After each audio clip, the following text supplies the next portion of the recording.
a Zambia where quality education and accessible health care are assured for all. Indeed, a Zambia where every citizen lives a dignified life and can achieve their full potential. Madam Speaker. Madam Speaker, macroeconomic developments, to go into specifics. In August 2021, we made a pledge to the Zambian people to revive and stabilize our economy as the headline message of our government. True to our commitment, economic growth has averaged 5.2% between 2021 and 2024. Numbers do not lie. This is more than 3 times higher than the average growth rate of 1.5% recorded during the period 2017 to 2020. We have been able to grow the economy despite the uncertain global environment, Madam Speaker, the huge national debt, Madam Speaker, the effects of the West drought in living memory, which we experienced in the 2023-2024 rain season. Madam Speaker, the UPND New Dawn administration has made positive strides in enhancing fiscal prudence and addressing the debt crisis. Elephant in the room at a time. Today, we are happy to report that over 92% of our external debt has been successfully restructured, Madam Speaker. Further, the inflation has been on a downward trajectory from an average of 23.1% between January to July 2021 to an average of 15.5% over the same period in 2025. In the recent past, we have all witnessed the kwacha rebound against major convertible currencies. This has consequently resulted in a stabilization in the cost of goods and services, Madam Speaker. That's how it works. Madam Speaker, the Honorable Minister of Finance and National Planning will soon present the 2026 national budget to this August House. The budget will outline specific measures to consolidate the economic social development gains that were made towards a prosperous, resilient, and equitable Zambia. The specifics, Madam Speaker, will sit in there. We therefore urge this August House, not part of it, but the whole House, to support the budget once it's presented. Madam Speaker, economic transformation and job creation, a little bit more highlights. Economic transformation and job creation is critical in fostering sustainable economic and social development. Since 2021, our government has focused on economic reforms, diversification, and value chain development in key sectors of our economy, such as what? Agriculture, mining, tourism, and indeed manufacturing. And you will see the effect of this focus in the GDP for the last couple of years. Agriculture, Madam Speaker. In agriculture, we've seen a rebound in the production levels across major crops. For instance, Madam Speaker, in the 2024-2025 farming season, maize production increased to a historical 3.7 million metric tons, compared to 1.5 million metric tons in the 2023-2024 season.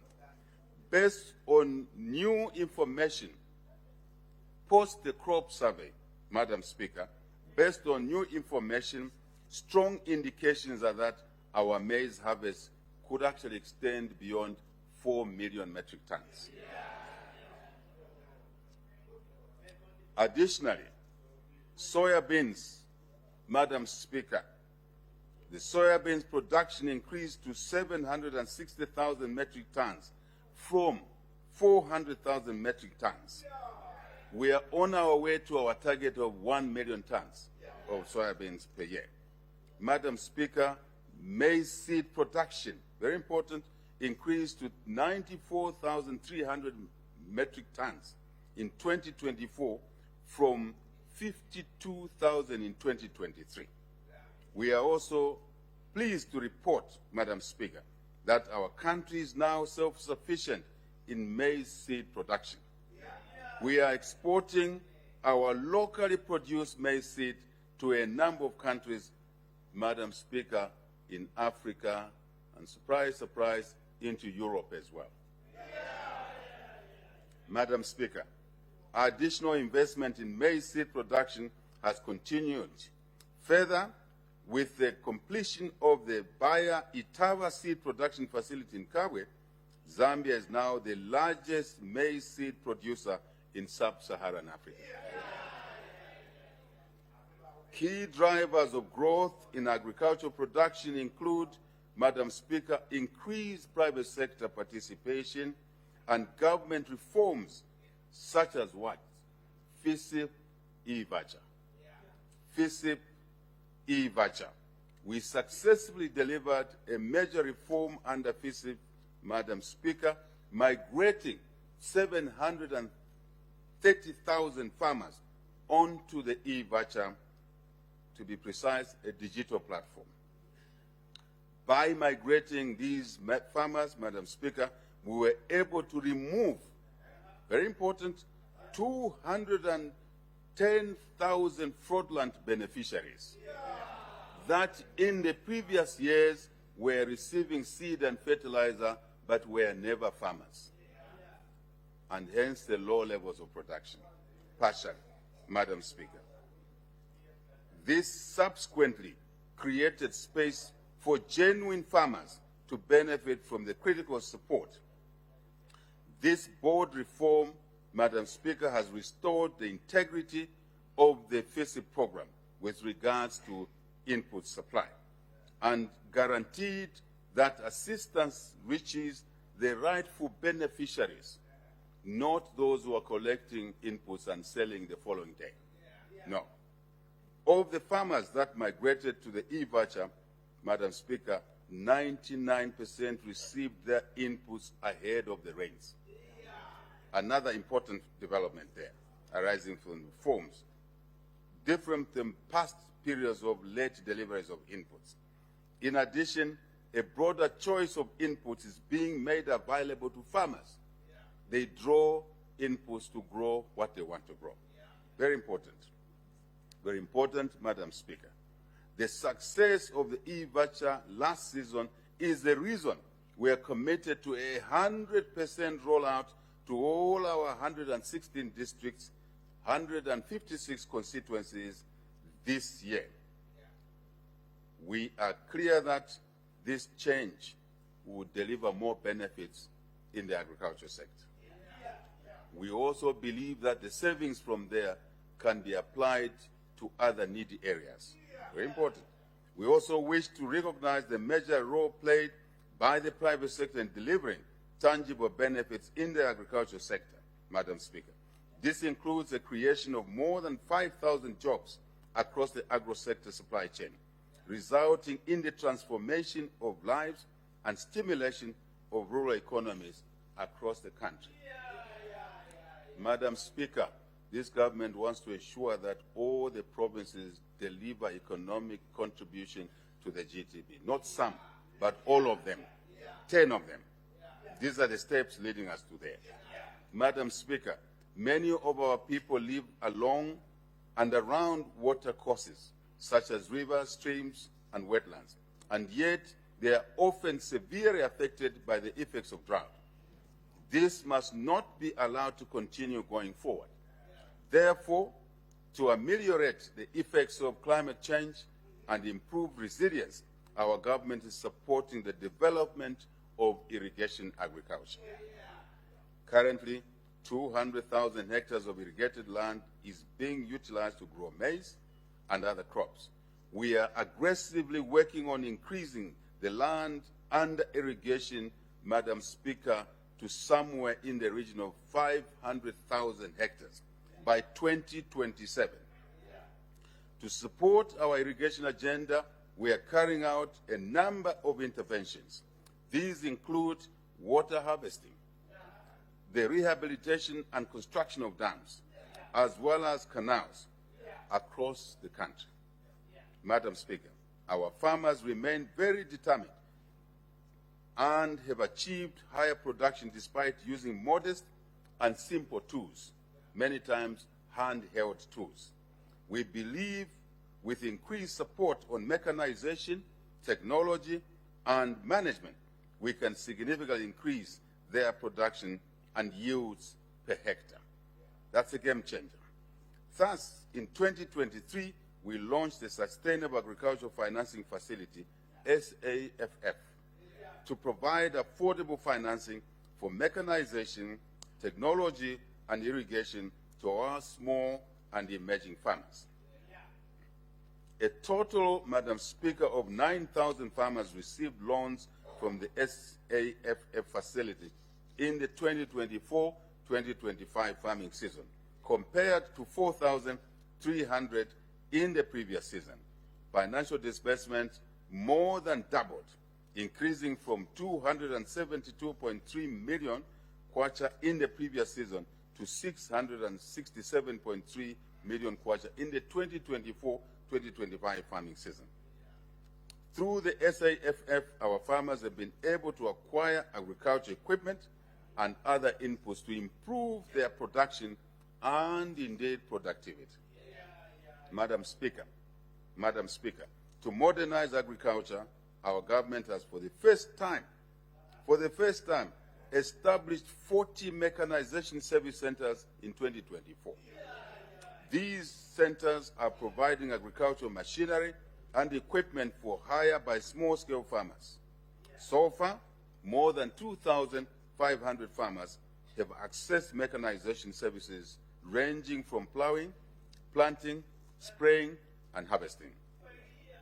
To complement this effort, Madam Speaker, 10 mechanization centers of excellence have been established to provide capacity building to agricultural staff, mechanization service providers, and to farmers.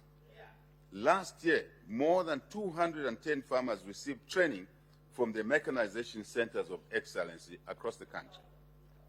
The government will continue to establish more mechanization service centers all across the country to take these services closer to our farmers, to our people, irrespective of where they reside. Madam Speaker, the country is close to achieving self-sufficiency in fertilizer production.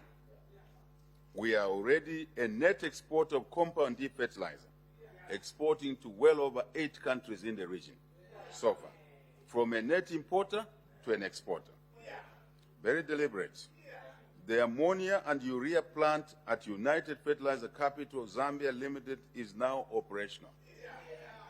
Zambia is therefore also poised to become a net exporter of ammonia and urea, creating rewarding jobs for our people, especially the youth.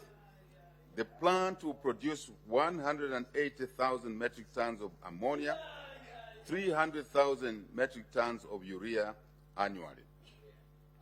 More important, Madam Speaker, in addition, from a total investment of close to $7 million, Nitrogen Chemicals of Zambia, NCZ, will have the capacity to produce 144,000 metric tons of granulated compound D fertilizer and 288,000 metric tons of blended fertilizers. Madam Speaker, we wish to thank our gallant farmers and ordinary citizens for heeding to our call to produce.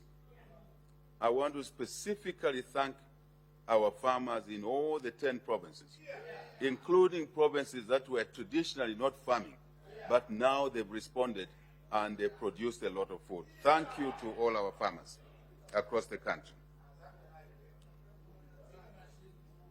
I want to say to our farmers across Zambia, you've shown resilience in the face of devastating drought in the last farming season. We have to appreciate you. If you didn't produce to sell, you produced to feed your family. That is too important. We equally thank our traditional leaders for answering the call to actively engage in agriculture. This is true leadership. We also salute our defense and security wings for playing their part in enhancing food security.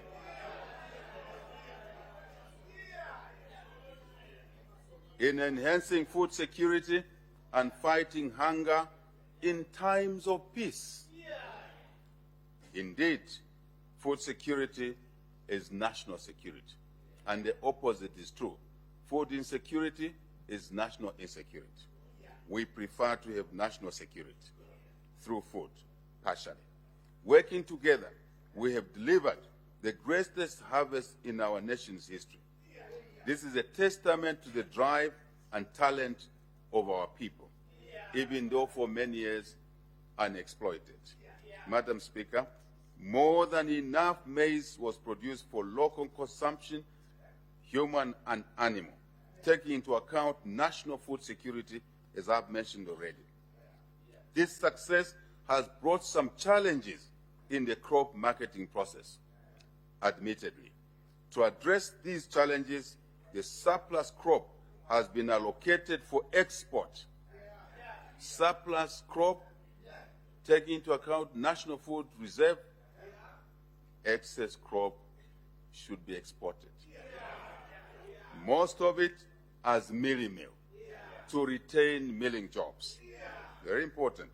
This value-added export will help generate the much-needed resources to continue purchasing maize from our farmers.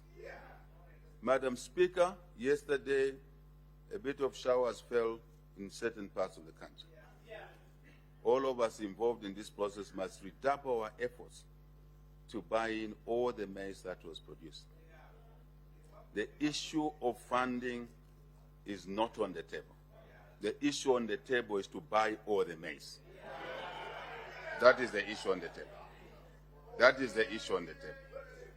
We should be ingenious as a people to raise resources to buy that which we encourage to be grown.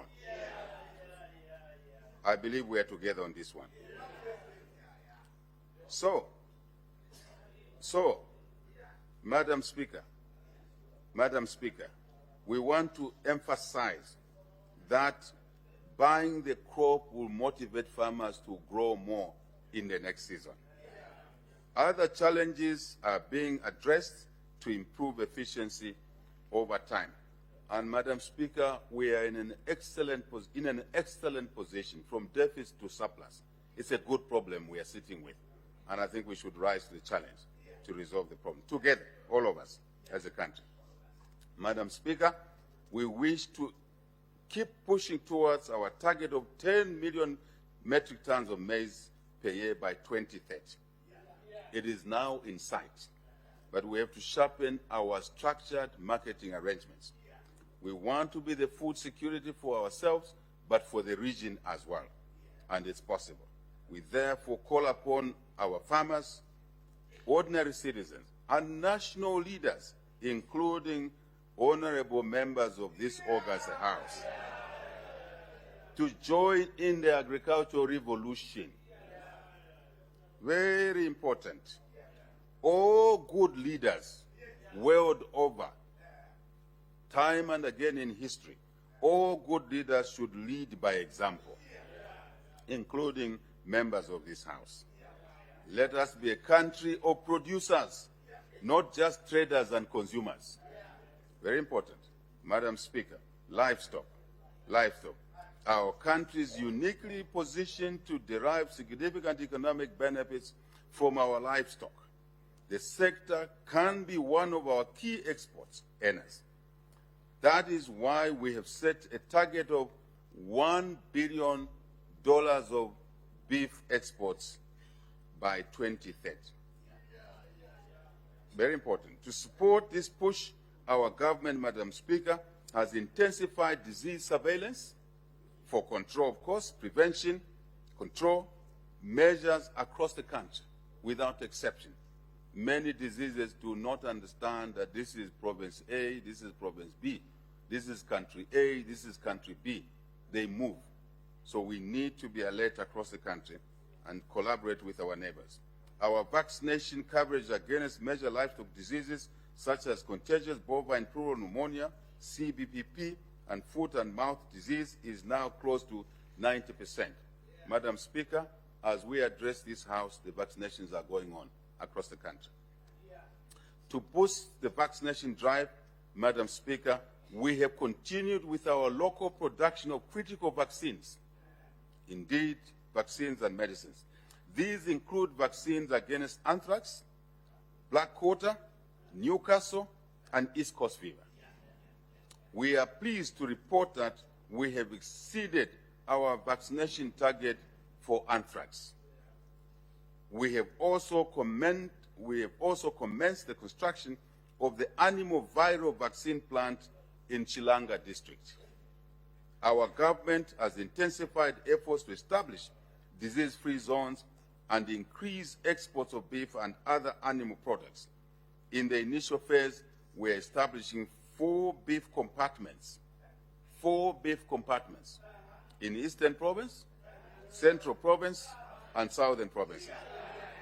Over time, this program will be expanded to all the regions of our country. Please, it is just to work in an orderly way. The whole country will be covered soon.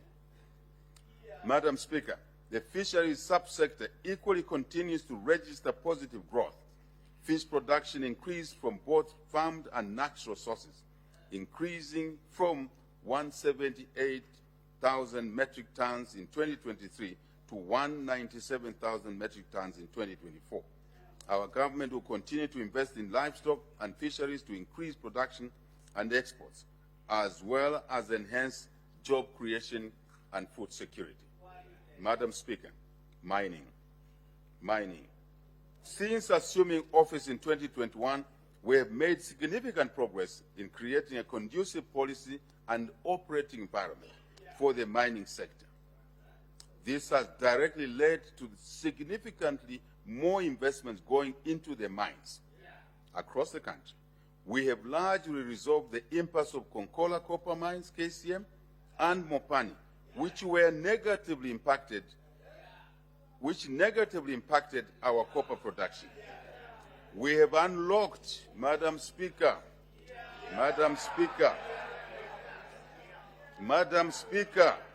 we have unlocked new mining prospects and projects, and also revived mines which were dormant for decades.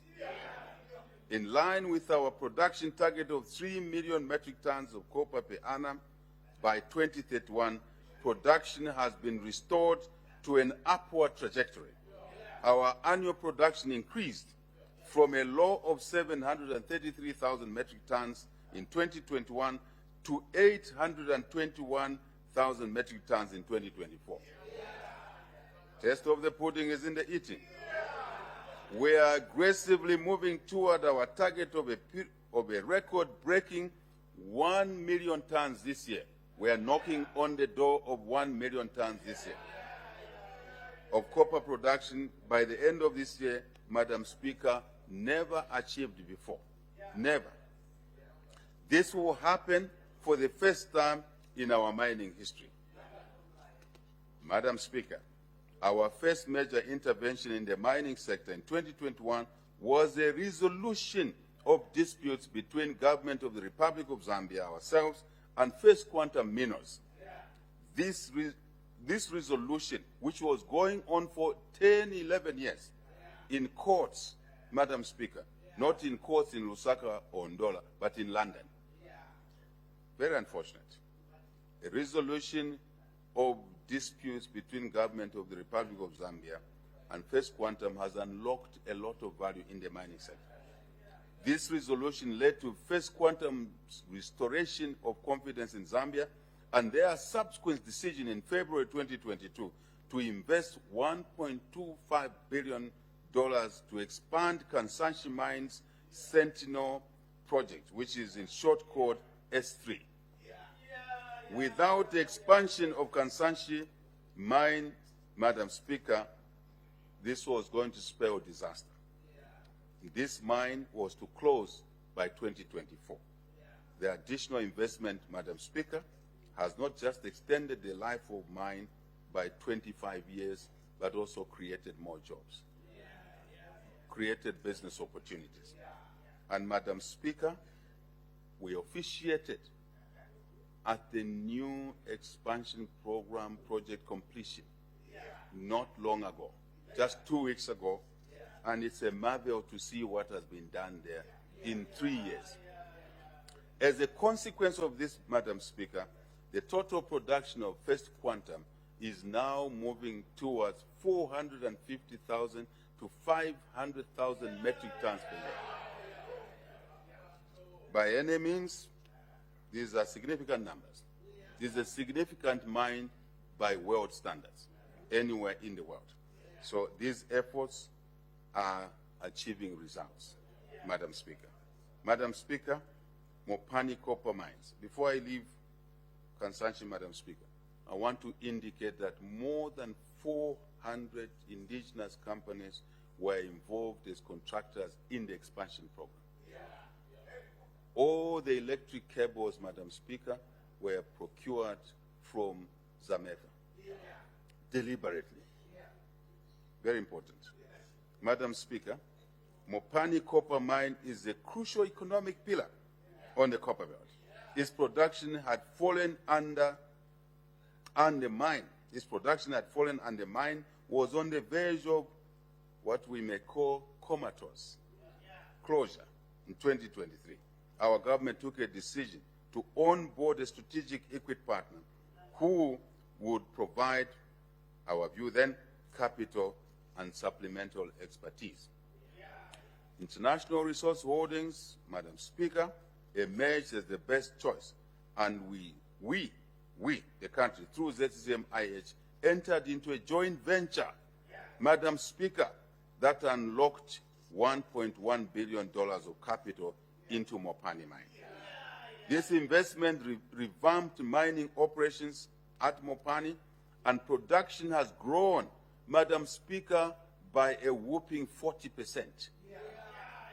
With a target of 230,000 metric tons of copper per annum at peak before further expansion is injected.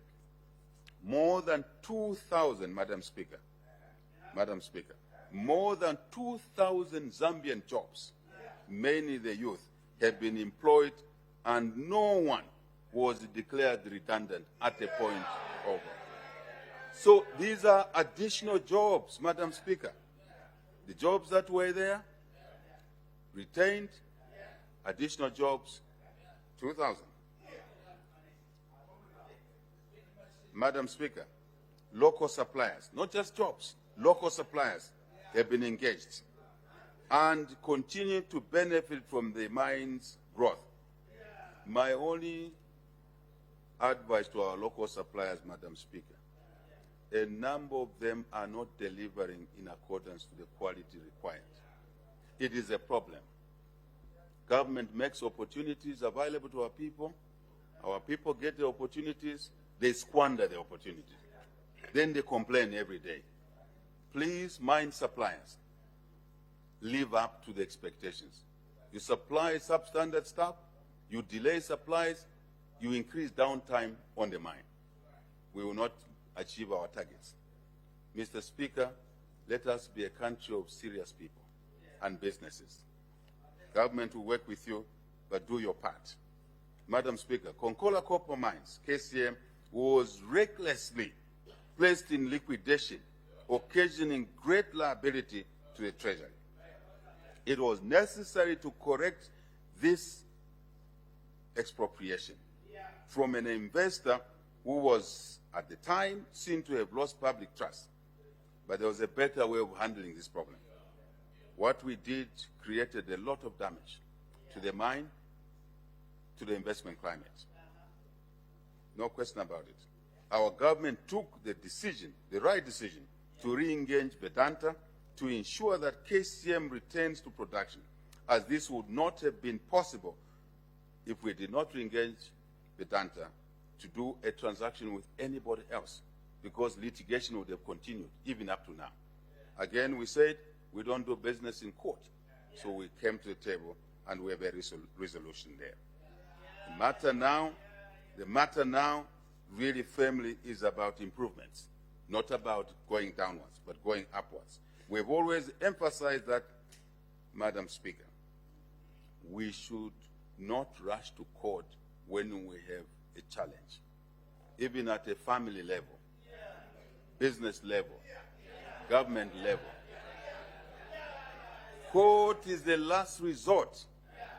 When dialogue is challenged, court is the last resort. Madam Speaker, I have to emphasize that so we don't get mixed feelings in this House. KCM has paid off a large number of creditors through a scheme of arrangements and is steadily developing its production in addition to corporate social responsibility like any other business. And we encourage KCM to do more, to do better. And we are pushing, we need to push together. Copper Belt members of parliament, we need to work together. All of us as one unit. Doesn't matter whether you're on a different party ticket, Zambians elected you. We must work together. Simple, very simple, very simple. Madam Speaker, in October last year, we commissioned works on the $2 billion of the Barrick Lumwana expansion dubbed as the Super Pit. The project is scheduled to be operational, Madam Speaker, in 2028. I mean into production. And will add 240,000 metric tons of copper per annum. You can add the numbers. You will see that we are moving towards 3 million tons. A figure that others thought we were dreaming when we put it on the table. There was no dream there. There was calculation there. Madam Speaker, our commitment to increasing copper production is further attested by our drive to revive some dormant mines. In November, Madam Speaker, last year, we commissioned the reopening of Kalengwa Mine in Mufumbwe, Northwestern Province. The mine had been closed for nearly 47 years. It will be producing its first metric tons shortly. This is not a joke. It's a very serious issue, Madam Speaker. The Luansha copper mines, 28 shafts. 28 shafts had been dormant for nearly 24 years until 2024 under this government when we commissioned the dewatering of this shaft. The process is expected to be concluded by the end of 2025. I'm talking of dewatering. Dewatering. Please don't misunderstand me. Dewatering. 2 months ahead of schedule, Madam Speaker. 2 months ahead of schedule. Very important. Different habits are developing in our economy, which are better habits. So once completed, this will enable Luansha copper mine to reach its production target of 100,000 metric tons, Madam Speaker. The revival of 28 shafts will also create an additional 3,000 jobs. Luansha was becoming a ghost town. Luansha is now vibrant. Left, right, front, back, something is going on in Luansha. Every day, yes, including roads. Madam Speaker, let's soldier on. Non-ferrous China-Africa NFCA mine is expected to expand with a US $500 million investment. Additionally, the entry of new investors, Madam Speaker, at Lubambe Copper Mine, one which was in comatose again, which was basically just hanging around. There is a development going on there, and I was there. That copper mine is adding to our production levels with an additional $240 million investment and saving 1,500 jobs which were to be declared again. Those jobs were on their way out, Madam Speaker, but now they are assured. And that would have been a serious problem in that part of our country if we lost those jobs. We should not allow jobs to be lost, Madam Speaker. We should collectively work together to do everything possible to protect the jobs we have as we create new jobs. Very important. Besides rejuvenating and expanding old mines, we have planted the seed for new mines. These include the highly anticipated Mingomba mine in Chililabombwe. In Chililabombwe. And the Kitumba mine in Mumbwa. Madam Speaker, I'm proud to say that your government is making Mumbwa not a derogatory town, which used to be called Mumbwa. Mumbwa is receiving huge investments now. Huge investments now. Yes, we know. Mumbwa, the Kitumba mine is in Mumbwa, Madam Speaker. And I've been there. And these mines, Madam Speaker, are at a development stage. Mingomba and Mumbwa, but jobs have already been created. Works are already going on there. Suppliers are supplying to these mines. Training is going on. It's a fantastic story, Madam Speaker, to turn around a sector which was dying and within a short time delivering results, tangible results. It's not a joke. Very serious work going on there. I won't take too much time. There are many more projects that are going on, Madam Speaker. These are samples only. We are doing sampling here. Madam Speaker, the high-resolution aerial geophysical mapping or survey which is going on at the moment, which commenced in July last year, is on course. This is a very important development to this country, Madam Speaker. I know others are not paying attention. We've never fully explored our mineral potential in our country since independence. It's the first time we're doing it. First time. You can't exploit what you don't know. We have to know what we're sitting on. Madam Speaker, so far around 30% of the country has been surveyed. It's looking good, but we have to manage these resources properly. And I'll come to that. The survey is important in identifying what we're sitting on. Even under this building, there could be something lying. But how do we know? Unless we survey. So your country is investing money in this. And I think it's an investment which is well meant. What this survey is going to do, Madam Speaker, in addition to identifying resources, but the attendant improvements of attracting investments. With supporting exploration that may ensue as a result of this geophysical mapping, improving mineral resource management. We need to pay attention to this, improving the mineral resource management going forward. We want minerals to add value, not to create civil strife, not to create rivers of blood. It has happened in other countries. This government will not allow that. And we hope we have the support of everybody to make sure that we manage these resources properly. Madam Speaker, here we are. To curb illegal mining, our government is formalizing artisanal and small-scale mining.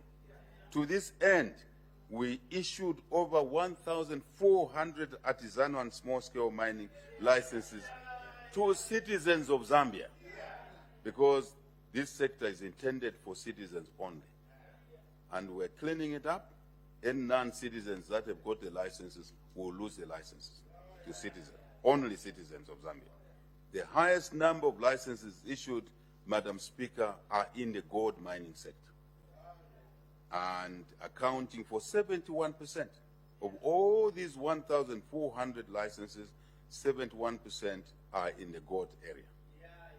And that is why we need to pay attention to what is going on in Kikonge, in Mufumbwe, in Kasempa, in Shuangandu, in Mpika, in Lusangazi, in Chamuka here, in Rufunsa. Madam Speaker, we need to work together on this issue. All of us, in this House and outside this House, to keep our country secure. We need to work together. So, Madam Speaker, I want to indicate to you that these reforms are delivering value. We have laid a solid foundation for a more prosperous country in different sectors. So I want to emphasize 4 points, Madam Speaker, in the mining sector. Whether it's artisanal, small, medium, large, 4 themes will apply. Very important. Number 1, legal regulatory compliance. Number 1. Number 2, safe mining. We can't allow our children to go in those holes and die every day in the name of whatever you want to call it. No. No. Within safety, safe mining, no pollution. 3, formal trade. All the minerals must be traded formally, and they should come into the economy, not outside. Number 4, security. Very simple.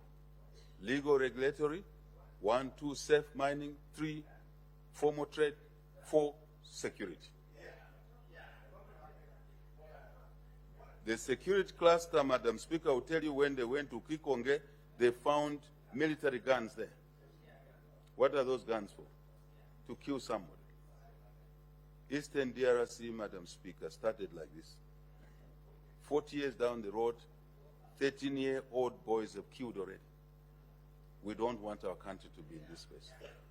This is not a joke. This is not a joke. So we need to work together. This House must work together so we can moderate and exploit our resources properly. Madam Speaker, tourism. Over the past 4 years, we have made strategic investment in the tourism infrastructure, marketing, product diversification, policy reforms, and community engagement. We have laid a solid foundation, Madam Speaker, in this sector for resilience, diverse, and economically impactful activities in the sector. Our interventions, Madam Speaker, in tourism sector are yielding positive results. We have continued to record, Minister Skumba, an increase in international tourist arrivals and therefore revenues. Arrivals are connected to revenues.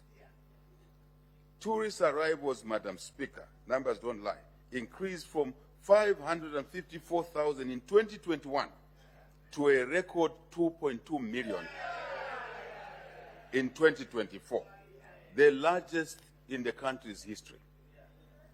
This continued increase in international arrivals is largely, Madam Speaker, again, not by chance, not by lucky, attributed to a number of measures, including the visa waiver policy.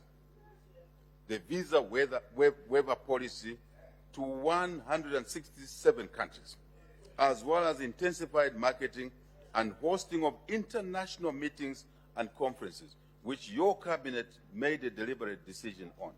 The results are now showing, and the benefits are clear.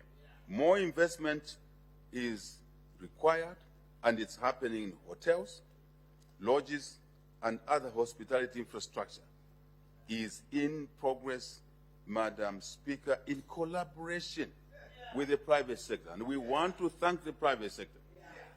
Majority of the tourism infrastructure here is basically delivered by the private sector. So thank you to the tourism players, businesses in the sector. We thank you. We thank you. Let's continue working together.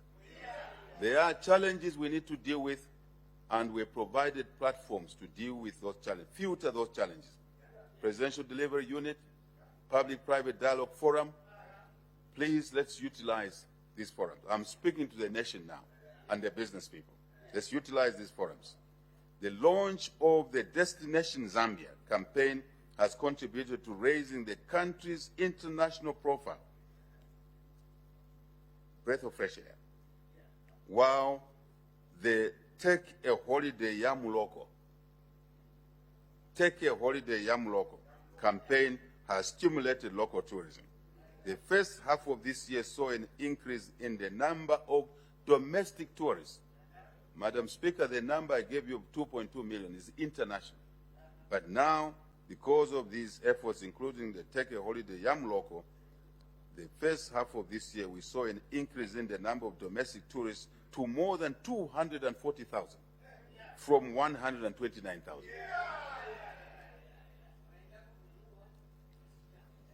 This is a 92% increase, Madam Speaker.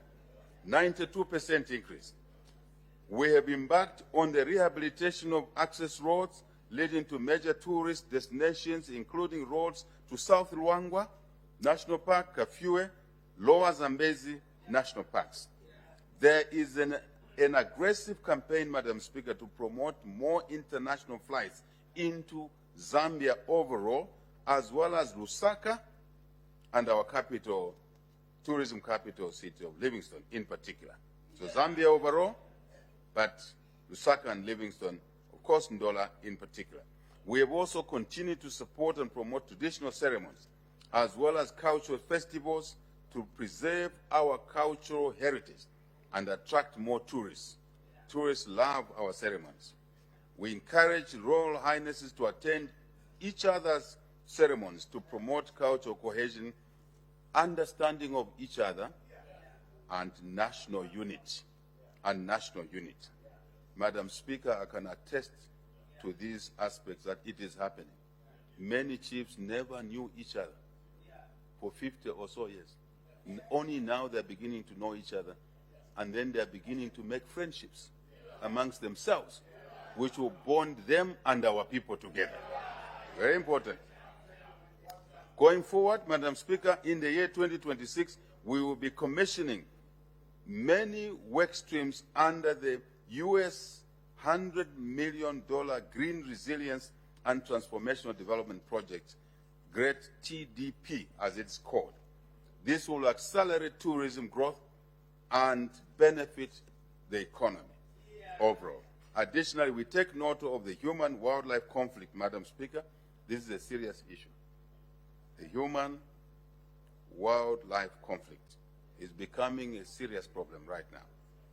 And those in the South Luangwa know what I'm talking about. Livingstone know what I'm talking about. There's too much conflict. And we really need to work hard, and we'll continue to do that, to maintain coexistence, including providing education to our people as to, for example, how close you can get to an elephant. No matter how friendly it looks, it's a wild animal. And educating our tourists as well, because some of the accidents could have been avoided. Madam Speaker, we'll continue working on those measures. Madam Speaker, energy. Madam Speaker, energy. Our fellow citizens, energy is critical to industrialization and national development. The current hardships in the power sector have severely affected the livelihoods of our citizens. Small businesses, households first, small businesses are suffering. Incomes are being eroded. We are very sympathetic to this situation. We feel the pain. We feel the pain. We feel the pain and frustration of power outages faced by our citizens, which include our own families, friends, loved communities. No one has been spared by the shortage of electricity. In the 57 years prior to 2021, Madam Speaker, growth in demand for power consumption significantly outstripped investments in this sector, specifically in generation, transmission, distribution. In generation, in transmission, in distribution. For too long, this issue did not receive the needed attention. It was compounded by the drought. Maybe we got exposed by the drought. When I say we, I mean the country, the economy. So we must accept the circumstances we face and work to remedy the situation. Our government is therefore, Madam Speaker, sleepless on this matter. It's not a joke. It's not a time to shout at each other. We've not made investments. Numbers are there. We've been at 3,000 megawatts of generation for 40 years. Population has been growing. The economy is supposed to grow, but we are not investing in the lifeblood of the economy. We accept the situation, but we must work together to come out of it faster. We strongly recognize that the growth of our economy, Madam Speaker, in addition to low investments in the sector and the drought impact in the sector, because we were highly, if you like, mono in terms of hydro. Now we are compounded with a growth. The very growth I'm announcing here in the mining sector means more energy is needed. So we need to work harder, Madam Speaker. All of us need to work hard, this House included, because sometimes we need to make legislative changes quickly in order to make investments to move faster in this sector. And we need the support of this House. Our commitment to deliver new generation capacity through sweeping policy reforms, Madam Speaker, and implement cost-reflective tariffs to drive more investment is critical. Without the reforms, Madam Speaker, we injected in the energy sector, we would have had an economy collapsing. Reforms, open access, independent power producers, independent traders. I hear comments, people commenting negatively about these changes. These changes are necessary. I repeat, open access, independent power producers, generators, independent traders, net metering, power blending, tariff blending, to allow us to generate from expensive sources, blend those with lower sources, and deliver a fairer price of power to the needy areas. Very important. So I speak on this matter, Madam Speaker, with all the humbleness that we need to work together. I also invite people in this House, invest in solar for your own house, so that power you release will go to someone in the compound. Do your net metering so that if your consumption is 20 kilowatts, 50 kilowatts, invest in 500 kilowatts. Then you can sell the difference to the grid. It is these reforms that have made that possible. Please take advantage. Madam Speaker, allow me to make this appeal. Please take advantage, because you can afford it. You in this House can afford it. The people in Bowlen, the people in, if you like, our compounds cannot afford. So we who can afford, let's invest in solar. Excess to your consumption, what you consume, you don't pay for it after, of course, part of capital recovery. But what you generate extra will be sold for revenue, for more family income, rather than selling bond paper in government ministries. We can sell power and generate money.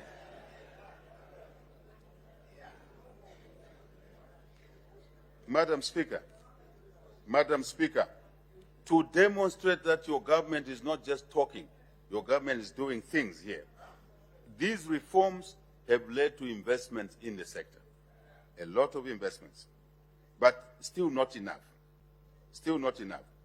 We are intensifying the energy mix, Madam Speaker, to the subsector, for the subsector to be resilient to climate change and increase our generation capacity. Notable interventions, Madam Speaker, include 94 megawatts Copperbelt Energy Corporation solar in TP project, which we committed, 100 megawatts of Chisamba solar, and we are working on phase 2 on Chisamba. Phase 1 is done, 100 megawatts, phase 2, another 100 megawatts in the same location, and we believe we'll do it quicker. The first one, Madam Speaker, was done in 10 months. The second phase, we've directed our colleagues to do it in 7 months, so that we've learnt our lessons. MP Chisamba is now a host to a constituency which is a big investor and contributing to economic growth. Chisamba. And more projects are coming through. But make projects come to your area by facilitating land availability. That's what Chief Chamuka did. Made land available.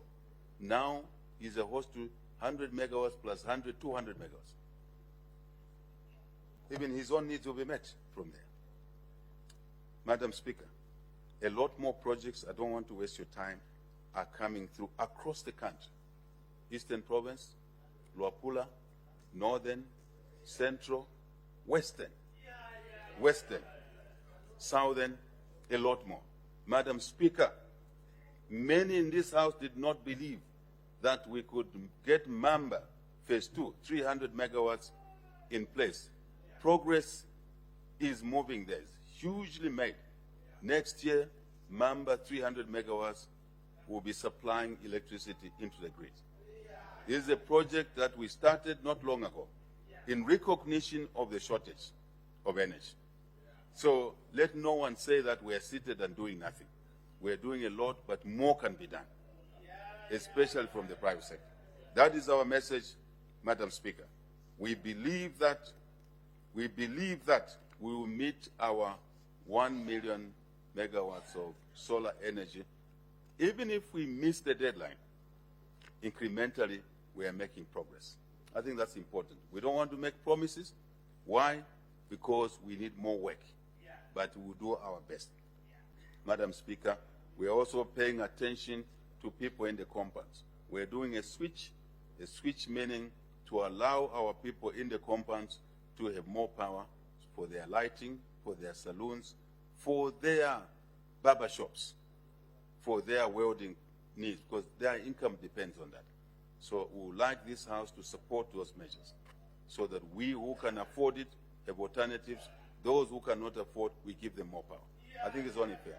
So 2 critical areas. Those colleagues of ours, less privileged, 2, mining and industry, including farming, must continue to receive power. So we don't shut the economy down. That's the issue that we are faced with. I think I've said enough, Madam Speaker, on this one.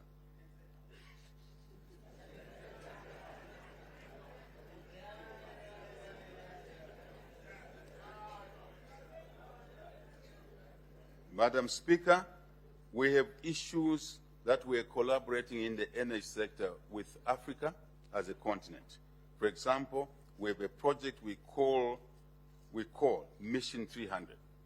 This is a project which the AU, together with partners, has contrived to deliver power to 300 million Africans. But our agenda is to deliver power, universal power access to all the citizens. Which citizen are you going to say they must not receive power?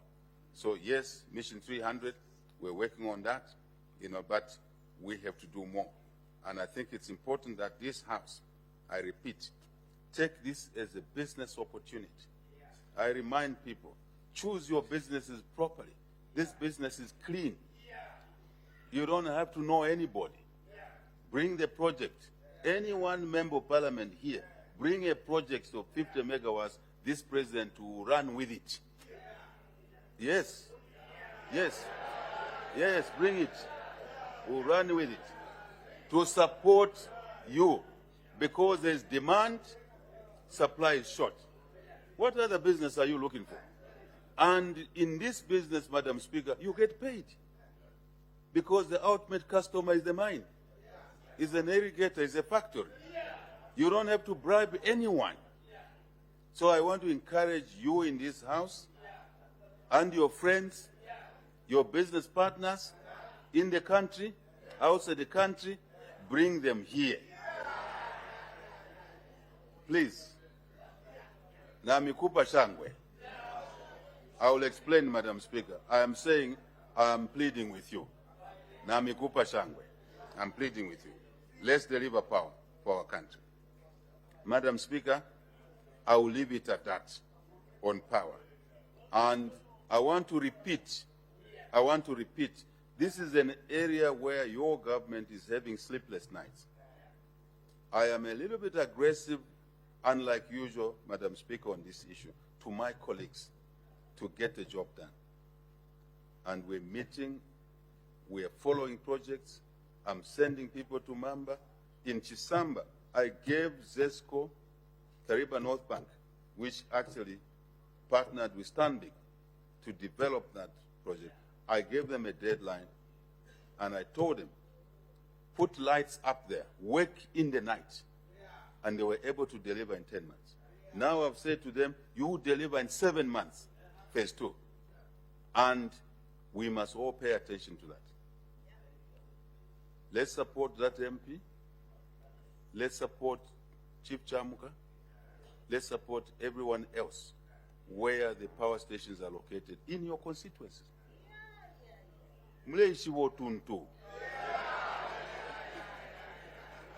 Madam Speaker, these members of the Parliament, they must know the projects happening in their constituencies. In English, madam, I'm saying they need to know things so that they can support the projects and encourage whoever is invested in your constituency. You must be there.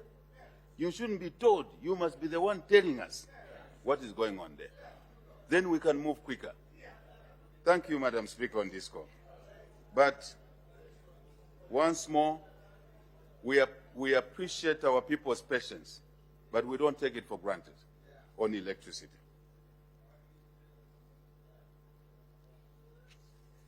Madam Speaker,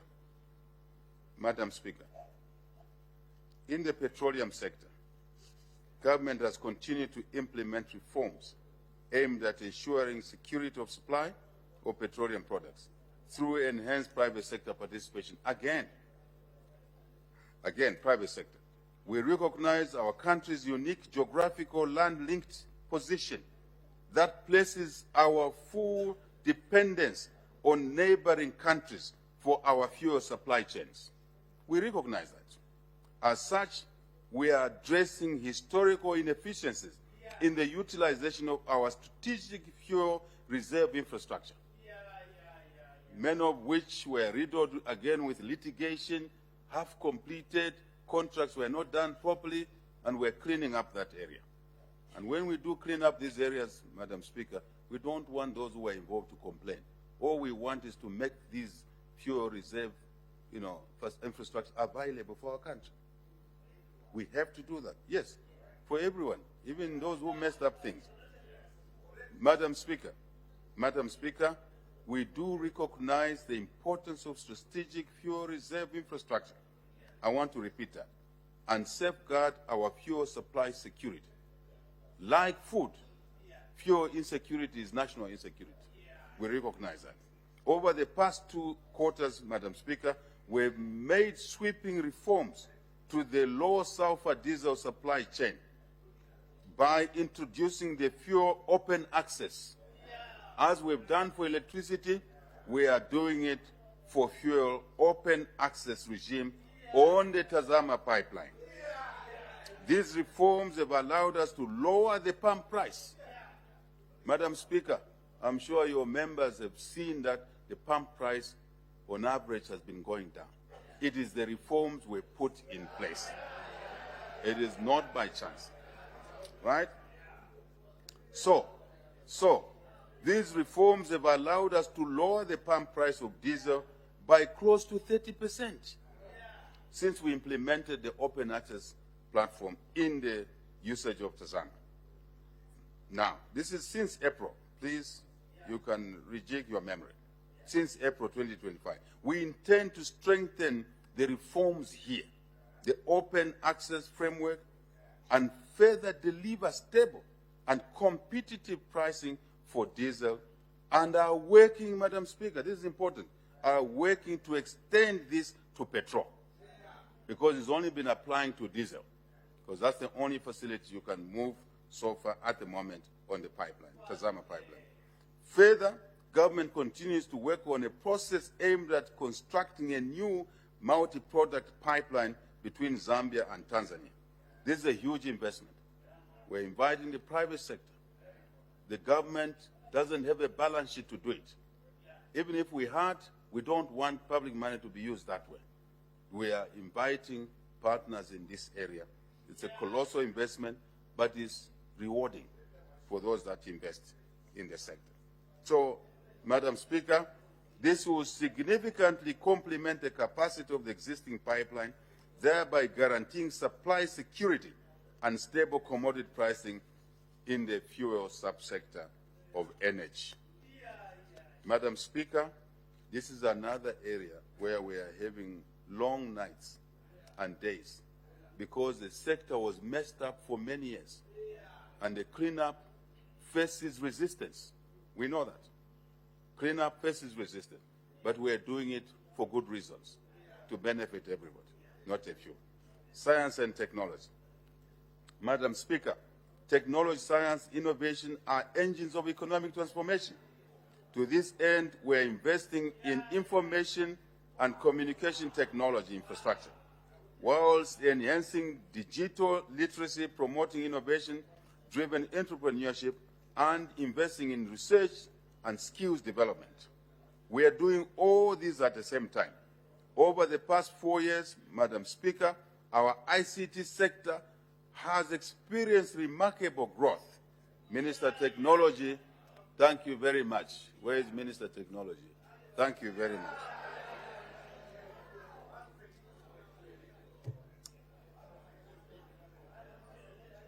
Madam Speaker, numbers don't lie. This sector grew by 17.4%, increasing the sector's contribution to overall GDP growth in our economy. Mobile phone penetration now extends 71.8% compared to 63.3% in 2021. Internet subscriptions reached 13.5 million people compared to 10.4 million people in 2021. In 2024, mobile money transactions, Madam Speaker, even yourself will be surprised. Mobile money transactions reached an unprecedented 486 billion kwacha through mobile money. Absolutely. It's a revolution. It's a revolution. With 12.9 million active accounts. In a population of 20 million people, 12.9 million people are active on mobile money in the country. And people don't have to jump on a bus to go to a post office to receive money. They receive money next to their house. Madam Speaker, for now, many will not see the value of this to the economy. In a few years' time, you will see the tremendous value that the economy will benefit from this. And we would like to continue this trajectory and thank citizens for uptaking technology because it's more efficient, it's quicker. Working on fraud, yes, working on fraud. So, Madam Speaker, this is a clear demonstration that digital trust and financial inclusion are taking root in our country. Madam Speaker, trade and investment. Your government is working tirelessly to stimulate trade, attract more investment, and empower local entrepreneurs. This is positioning our country as a competitive participant in both regional and global markets. Madam Speaker, your country is no longer at the edge of national engagement, international engagement, regional included. We're no longer at the edge. We are right inside there. That's extremely important. We have attracted more investments, Madam Speaker, in mining, agriculture, renewable energy, digital technology, among others, more than we have done before, ever before. Figures are there. These investments are translating into economic growth, Madam Speaker, business opportunities, treasury income, and more jobs for our people, especially the youth of Zambia. Madam Speaker, especially for Imisepela, means the youth. Thank you. In 2021, our non-traditional exports, Madam Speaker, were $2.6 billion. Currently, they stand at $3.6 billion. $1 billion more. This is not a joke. More of our honey, small things, honey, maize seed, I mentioned about that, beef. Even before we put the efforts we're putting, cotton, tobacco, sugar, cement, and other products are being exported within Africa and beyond. A clear demonstration of our groundbreaking strides and phenomenal economic turnaround from where we were in August 2021. It's a phenomenal turnaround, no question about it. But more can be done. More can be done, and more should and will be done, Madam Speaker. That is extremely important. Let's comment a little bit. The clear demonstration of our groundbreaking stride, Madam Speaker, includes the phenomenal economic turnaround in performance of the Lusaka Securities Exchange, the capital market, the all-share index, Madam Speaker. Recently, the LUSE has posted a remarkable 55.8% growth on year to date. This is a mark of investor confidence, backed by real fundamentals. Real fundamentals, Madam Speaker. Please take note of the selection of words. Our methodical approach is working, and the numbers are speaking louder than ever before. More importantly, we are working on reforms that will allow, Madam Speaker, I must repeat this, emphasize this. More importantly, Madam Speaker, we are working on reforms that will allow for more innovation and participation of ordinary Zambians in the capital market. The rollout will be clear very soon.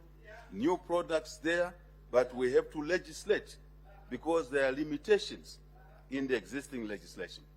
We ask this House to allow us to legislate quickly, since you have opened now, so that new products can come through, which citizens can contribute 100 kwacha, 1,000 kwacha, 5,000 kwacha, and collectively we can invest this money even in the generation of energy. There are restrictions in the law. We will come to you quickly, and please answer the call for expeditious decision-making. Madam Speaker, I believe that the fundamentals are in place now. We're working on reforms, more reforms. We're asking for support of this House to expedite, to accelerate the work that needs to be done to open the capital market. We have made significant progress in accelerating the development of special economic zones, Madam Speaker, across the country. By the end of 2024, the zones had attracted 87 companies that were fully operational, with an investment outlay of, Madam Speaker, $2.9 billion in these zones alone.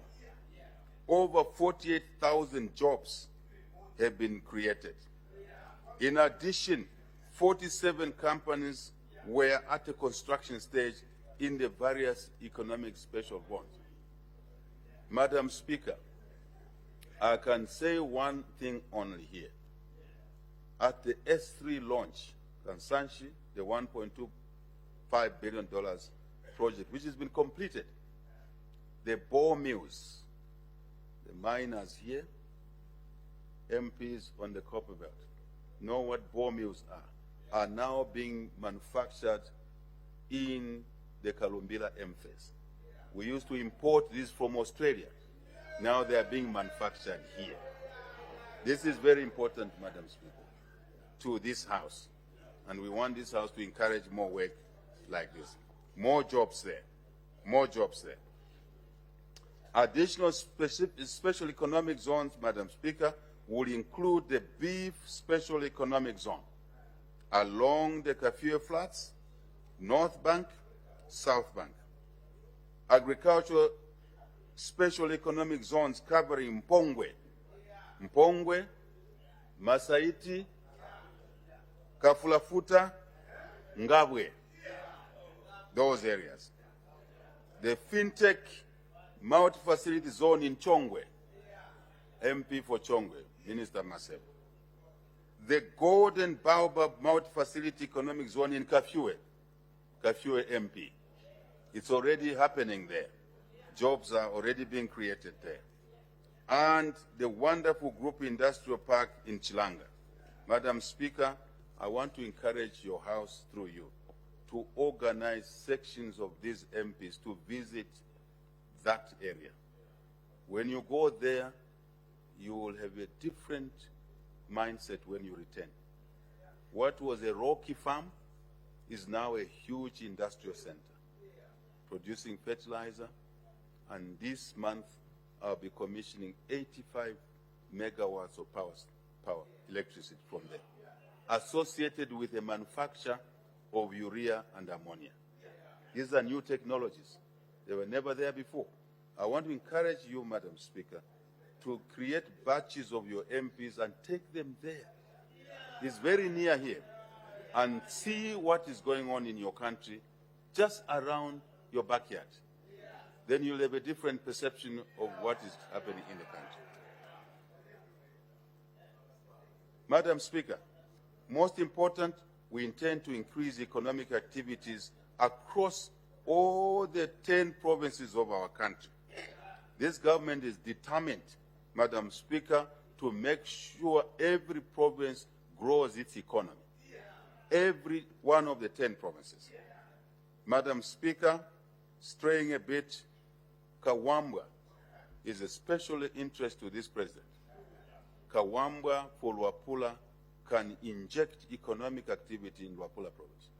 So we need to work very hard, you colleagues, we colleagues from Kawambwa, because every ingredient is there. Madam Speaker, that farm which we own was operating on diesel generators. Very expensive. I went there, I instructed ZESCO to connect that farm. That farm now is on the national grid, and we're lowering the cost of operating the farm in Kawambwa.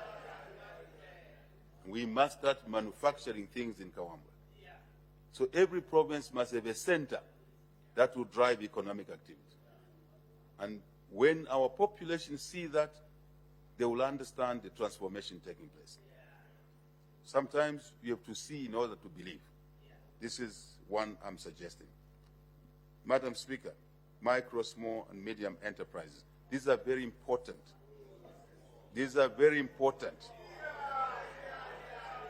Madam Speaker, jobs are anchored on small, in fact, micro, small, medium enterprise. Anywhere in the world. This is not an exception. Madam Speaker, to walk the talk in this area, your government, just to give you a comparison, your government was earlier, I don't say this government or that, your government, right, in 2021, before August, was spending 40 million kwacha only per year in this sector. Now, your government has upgraded this to 1.5 billion to reflect the importance of this sector, Madam Speaker. Also, we have reduced the interest rate for loans to micro, small, medium enterprises. Madam Speaker, I'm unhappy to tell you that our people don't pay back loans. The loan repayment culture in this country is very bad.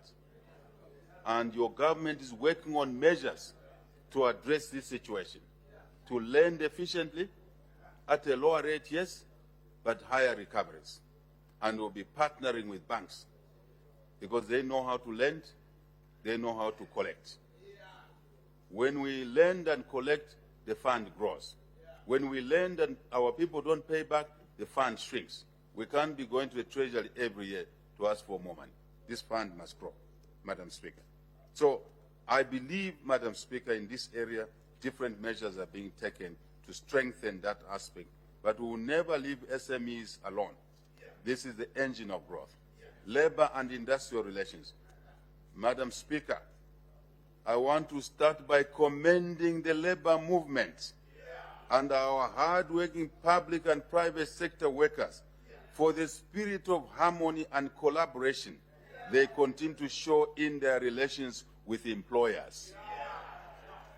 Madam Speaker, through our open door policy, Minister of Labour, thank you, Madam, and the practice of constant dialogue, we have not witnessed industrial unrest in this country. Very important.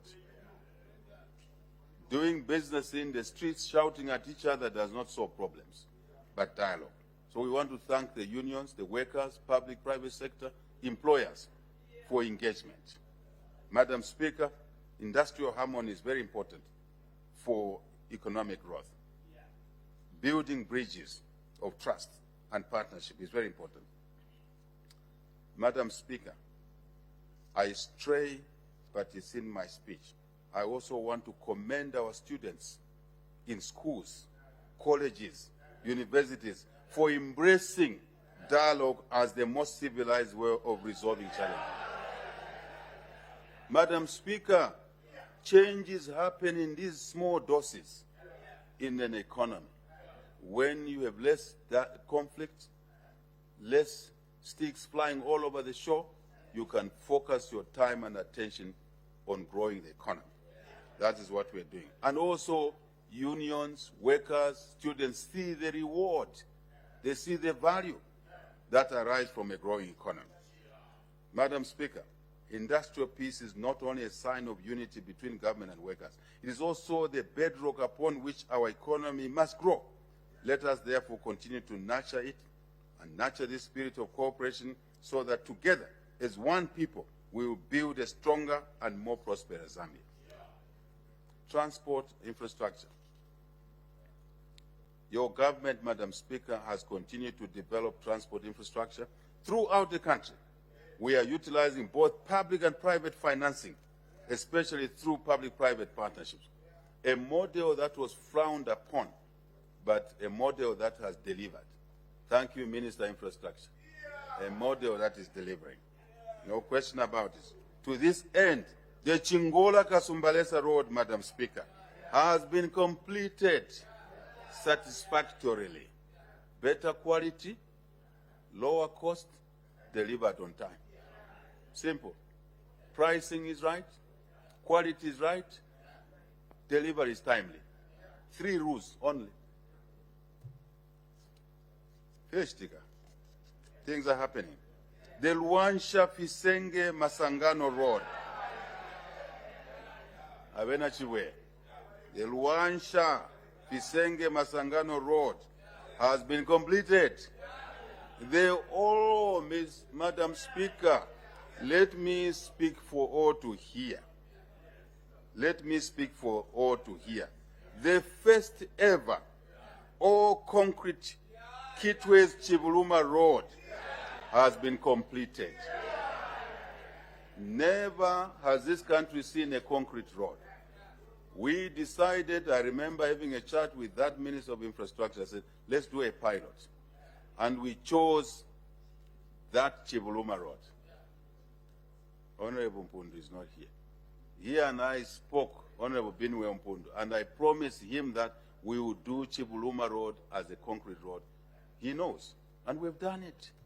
Please inform him that we respected his views, and it's done. Chibuluma Road is done. Chibuluma Road is done. Chibuluma Road is done. Madam Speaker, in addition, works on the Ndola Sakanya Road, Ndola Mufurila Mokambo Road, and the Lusaka Ndola dual carriage have advanced very, very well. Madam Speaker, the Lusaka Ndola Road was to be done at $1.3 billion. 127 kilometers was to be done at $1.3 billion, plus interest $1.8 billion. This road is being done at $645 million.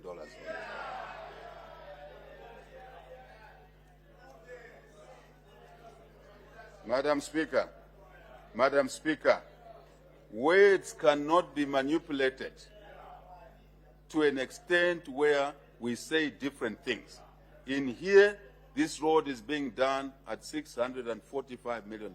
Same length, better quality, off balance sheet, on time. Thank you, Minister. Thank you, Minister. And I want to thank the ministers, Copperbelt Minister, Central Province Minister, Lusaka Province Minister, for your cooperation. We can do more. We can do more. We can do more. Madam Speaker, works on the Great North Road from Chinsali to Nakonde are also progressing well. I want to thank Muchinga Minister,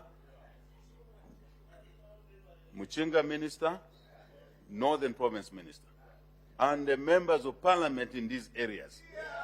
Thank you for your support and your cooperation. Madam Speaker, with some sections on this road having reached 99%, I am pushing with you. Let's push together to accelerate works on that road. We can increase the speed. Madam Speaker, the upgrading of the Monze-Nico Road to bituminous standard will be completed by November this year. Madam Speaker, this road was never touched for 50 years. Now it will be completed.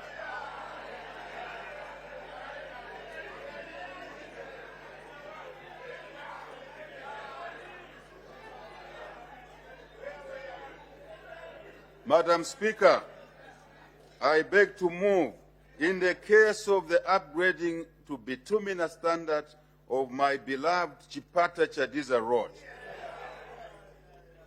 Chipata-Chadiza Road, significant progress is being made, and this month I'll be visiting that road.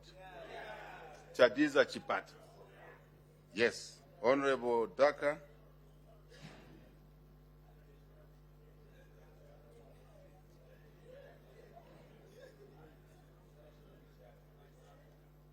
Now, Madam Speaker, on these roads, we can do more. We're doing things, we can do more. I'm asking my colleagues in infrastructure, in engineers, for us to be more innovative, to uptake new technologies, to do the works that we need. I think we can do it. And, Madam Speaker, we are also improving rural roads connectivity across the country. Since 2021, we have rehabilitated 2,450 kilometers of rural roads. In addition, local authorities have worked on 860 kilometers of feeder roads through the Enhanced Constituency Development Fund. The creation of local capacity, Madam Speaker, please, this House must pay attention, at district level in working on our roads, in delivering upgrading old roads and new roads, and more importantly, sustaining maintenance. In this country, Madam Speaker, we allow roads to degenerate. We are walking, we are looking, we are watching until it becomes too expensive to mend. We need to improve the capacity to maintain roads on an ongoing basis. It's cheaper, it's the right thing to do. So we expect the districts through the CDF, the machinery they bought, and the councils to continue working on skills development and also to divide roads between districts and allot responsibility between districts. I think that is an important reform, Minister Infrastructure, Minister Local Government, so that we accelerate that work. Accountability by district. And people must be asked questions why a particular pothole is growing and is not being fixed. MPs must ask those questions, walk into these districts, demand for potholes to be mended. Because the capacity is there now. Capacity is there, colleagues. Thank you.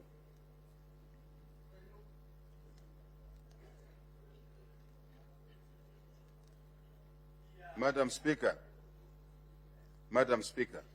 I am sure you are following that your government is upgrading airports across the country. Kasama Airport has been done, runway, landing lights, very important, landing lights, so we can land even at 01. Life must go on, work must go on even in the night. And many others, Solwezi, Chipata, Mongo is being worked on. And I want to say, Madam Speaker, let's not rush to creating new airports when we can rehabilitate existing airports. Because it will be quicker to do that, it will be less costly, and these airports will be accessible faster for business, for travel. I want to argue that let us not be wasteful as a people. Let us be prudent in the manner we utilize limited resources. Resources are always limited. So, Madam Speaker, the idea is that each province should have an airport of an international standard. Each province. Provincial capital, yes.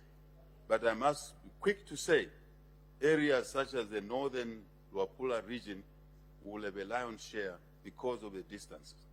For example, we're working on Chinsali Airport in Muchinga, but we're also working on Nakonde Airport. At the same time, we're working on Mansa Airport, but we're also working on the Cassava Bay Airport. So I ask the nation to understand why we're doing that, because the distances to those areas from here in Lusaka are further.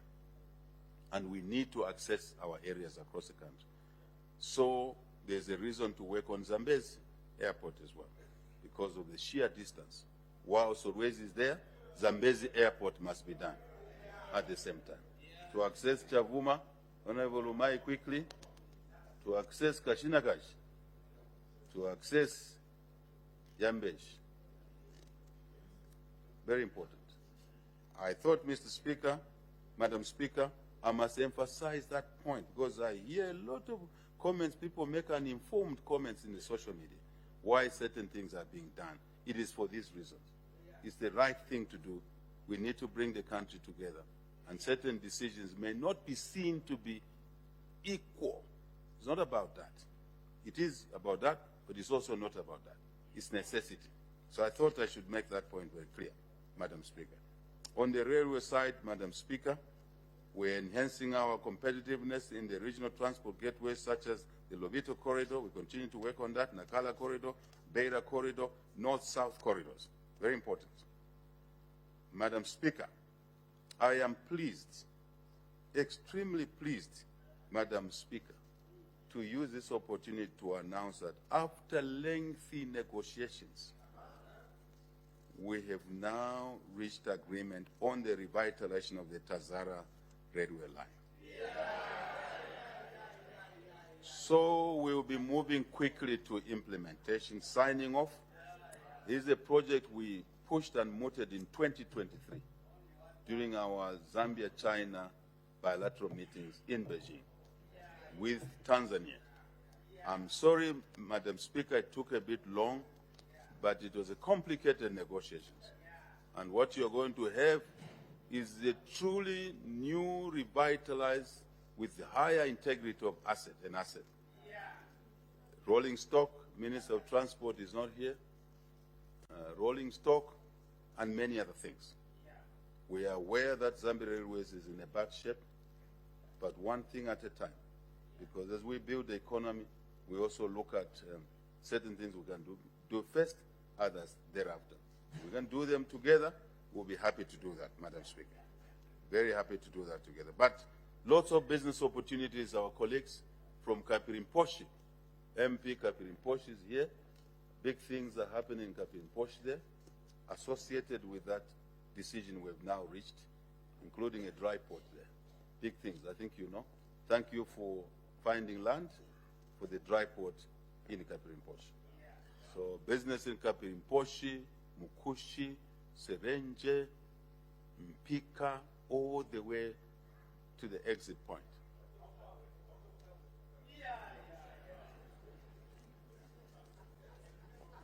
Honorable Mshanga, Madam Speaker, allow me to say I touched on Zambia. I said Zambia Railways, we're working on that. But you also be happy that I'm coming to open Murungush Textiles shortly. You will be happy about that. Thank you very much. Madam Speaker, we can do a lot more. We are doing these things under difficulties, but we can do a lot more. Working together. Working together. Working together. MP for Wacha. Working together. Working together. Not working against each other, but working together. Thank you very much. Madam Speaker, land is the foundation of any economy, a critical asset for achieving national development, food security, social equity, peace, and economic growth. Madam Speaker, as a nation, we must ensure that every Zambian, regardless of gender, age, ability, or social status, has the opportunity to own land and use it productively, not sit on it. We are introducing land access windows, Madam Speaker. Minister of Lands is here, thank you, Madam, tailored for the small-scale farmers, entrepreneurs, cooperatives, and investors to ensure equitable distribution and use of land across various sectors and the country. Land has been one of the difficult ministries for many years, tied with local government. Many times we think land is only at lands. It's actually local government. A lot of land sits in the councils, council jurisdictions. And Ministry of Lands cedes some of its responsibilities to local government. And Minister of Local Government, you're working hard. Thank you very much, sir. But cooperation must improve between lands and local government. We need to work together. We need to work. Thank you very much. So in order to eliminate inefficiencies, human interference, I touched on that already, and corruption in our land administration, we are rolling out a comprehensive digital platform program that will include mapping all land parcels in the country to avoid one piece of land having 2 or so titles. One piece of land. It's unacceptable going forward. It's negative to development. To address the persistent delays and financial burden associated with land disputes, we will significantly strengthen the Land Tribunal by increasing budgetary support and other operational support, including tools to operate. Every resettled family, Madam Speaker, every farmer, every investor deserves the security of tenure. Everybody deserves the security of tenure. Land title is important, but security of tenure is even more important because sometimes titles are disrespected. Maybe they were not issued properly. Maybe no one respects the law around that. And I want to urge fellow citizens, lawlessness does not pay, whether it's in mining or just it's in land. It does not pay at all. It damages. You may have temporal happiness. In the long term, it is damaging. So, to that extent, we aim to systematically issue titles in all resettlement areas. Vice President, thank you very much for your efforts. And designated farm blocks. I was talking about Kawamba area, Madam Speaker. And people are already encroaching into the beautiful Kawamba farm. And the farm management has to deal with issues that are unnecessary, including security of the crop when they produce the crop. I urge our citizens, lawlessness does not pay. Please, at any level, at all levels. Our traditional leaders are the custodians of over 70% of Zambia's land. We will be working closely with them. Local government minister have asked for a meeting here in Lusaka of all chiefs so we can manage these assets properly, whether mining or for settlement for agriculture. There's only one unitary state here. There are no 2, 3, 4 governments. There's only one treasury here. Where's the Minister of Finance? There's only one treasury here. What we are seeing is that there are multiple small treasuries emanating across the country, outside the law. That cannot work. That breeds a lot of problems along the way. So I'll be calling the chiefs here so that Minister of Mines, we manage the issues of access to mining, small-scale miners. There's a lot of charges coming through at the local level, making mining difficult, expensive. So is agriculture. So that meeting will take place, Madam Speaker, and we'll feed into you the results of that meeting, because you need to know what is going on. So I want to suggest and guide that we have to work with traditional leaders as one government, as one country. And sometimes the conduct there frightens investments, even investments from their own subjects. Because you invest, you make a bit of money, you progress, someone says, where is my fee? But that fee is not registered anywhere. I think we have an issue. But I'm a traditionalist myself. I love my traditional leaders. That's why we are building them houses. But we have to work together. So, we'll work with our traditional leaders as the custodians of 70% of our land. We will work closely with them to do a couple of things, including to formalize customary land transactions. There's so much informality out there. We'll find a middle ground to formalize transactions there, train local land administrators, align customary allocations with national land use plans. At the moment, we are misaligned, completely misaligned, and creating conflict. Madam Speaker, we have witnessed the costs when companies neglect environmental safeguards. For instance, the toxic waste disaster in the Kafue River poisoned water and affected farmland. Mining companies must never be allowed to profit while destroying the land that sustains all of us. We are putting in place measures for tough enforcement and accountability, because land without protection is land at risk. So, Madam Speaker, the human and social development. There can be no human social development without economic growth. It is key to attaining a prosperous, resilient, and equitable Zambia. That is why, since 2021, this government, your government, has been investing in education, in health, in water and sanitation. We've also been addressing vulnerabilities and inequality among our citizens. The free education policy, Madam Speaker, you will be proud, you should be proud, that in 2022, this has given, since 2022, has given an opportunity to all our children, regardless of their social economic status, to attend school. And since then, Madam Speaker, we must be proud that over 2.3 million of our people, children, have gone back to school. 2.3 million. Just imagine what they were going to become without school. For a minute, what were they going to become?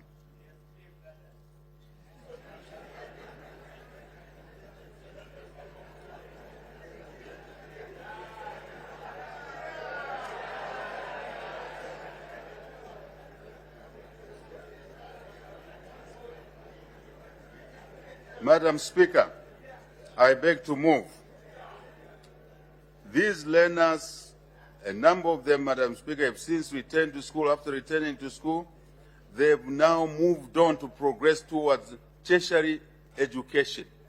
Some of them have already, it's 4 years down the road, 3 years down the road, they've now moved to tertiary level education.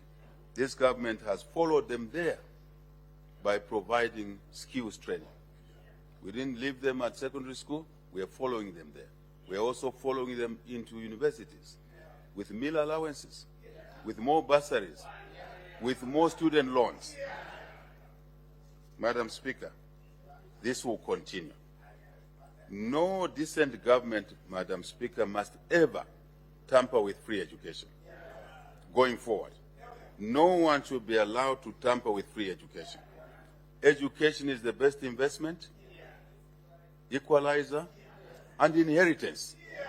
No government going forward, Madam Speaker, we decree, should be allowed to remove free education. We should just grow the economy and raise the money to fund free education. Simple.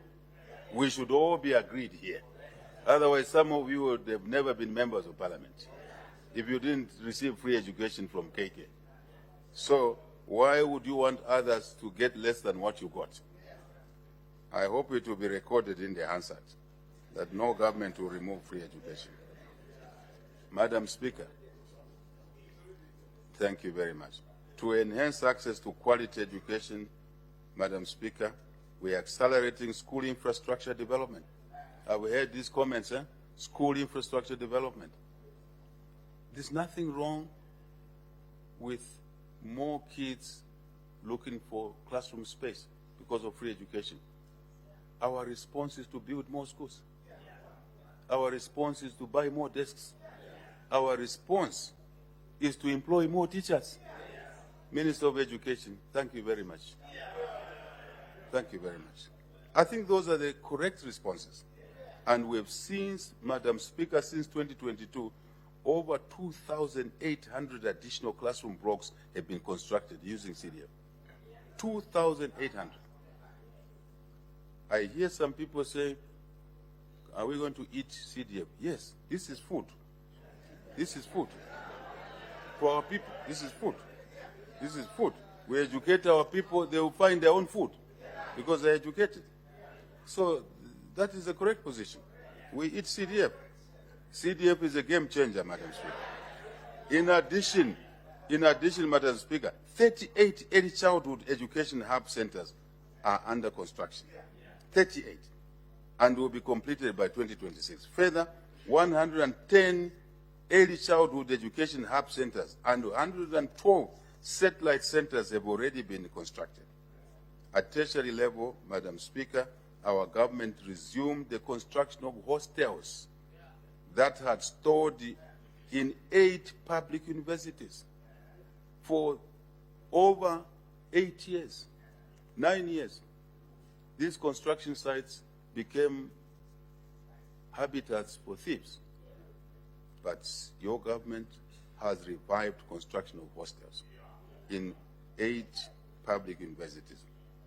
Once completed, over 8,400 additional bed spaces will be created for our students. Thank you. Madam Speaker, I think these are subjects that we must not quarrel because one is from this party, another is from another party. Because these things are for our children. There's no segregation there. Is there a label in the forehead that this is a PF child, this is a UPND child? Hakuna. There's nothing. Madam Speaker, I'm deeply humbled to discuss this subject because many of us are here because of education. Myself here. I'm here because of education. And I think it's important that when we're given an opportunity to run the country in different areas, as Member of Parliament, as Councillor, as President, we must do justice to the welfare of children, the future of our country. And I would expect that there will be less toxic talk around these issues, education, CDF, health. There should be less toxicity I see in social media. Madam Speaker, it's a matter of responsibility and humbleness when we address these subjects. Remember what we were, what we could have been way back. That your answer lies in there. Let's support this sector, Madam Speaker. Construction of more lecture theaters, staff houses, as I said, student hostels, Copperbelt University, University of Zambia, Mulungushi University, Chalimbana, Palavana, Mukuba, Robert Makasa, Kwame Nkrumah. Let's work together in these areas. Madam Speaker, our government has continued to ensure that no child sits on the floor. I've already talked about desks. It is not a reason to make arguments. If one more kid is sitting on the floor, we just buy one more or two more desks. That's all. And these House members here are the ones who should tell us that there are no desks in that school. And we respond. First, you respond yourself because you have your CDF. Respond on the ground. Madam Speaker, teacher deficit will be there because of these policies. They'll be there. We've employed a lot of teachers. Since we came in 2022, we have recruited 42,000 teachers. This year, we're going to recruit another 2,000 because they are needed to teach our children. Madam Speaker, I can say more, but it's important that we keep more learners' health and improve their learning outcomes. Government has continued to expand the homegrown school feeding program. The program has been extended to 106 districts this year, up from 70 in 2021. The number of beneficiaries has therefore increased to 4.6 million learners this year, from 1.9 million learners in 2021. Here are the numbers. We will expand the program to all the 116 districts to cover over 5 million learners. Madam Speaker, when we're challenged with resources, we work harder to generate more resources to fund these areas. Madam Speaker, the UPND New Dawn administration has prioritized skills development, as I said earlier on, as a driver for economic growth and transformation. And in 2024, student enrollment in TVETA institutions increased to 96,000 from 38,000 in 2021. 96 versus 38,000. We've also seen a marked increase in the number of female students participating in TVETA programs to 45,000 in 2024 from 16,000 in 2021. We're very proud of these young women, what they are doing out there and when they graduate. But, Madam Speaker, this has been made possible by the bursary scheme under the enhanced CDF. This is what has enabled this to happen. It's a new innovation, never been there before. To increase access to skills training opportunities in rural areas, new trade training institutes have been constructed in Sesheke, in Porokoso, and Lundazi. In Lufanyama, construction of Chapula Vocational Training Center is underway, while the rehabilitation of Kaoma Trades Training Institute, Kaoma Trades Training Institute, there you are, is underway. Madam Speaker, we have also introduced the Zambian National Service Voluntary Training. When we talked about it, Madam Speaker, it was like pep talk. It is real. We have since now taken in the first intake of the voluntary national service. And I'm very pleased to say it is oversubscribed. And we did not go back to the Treasury for money.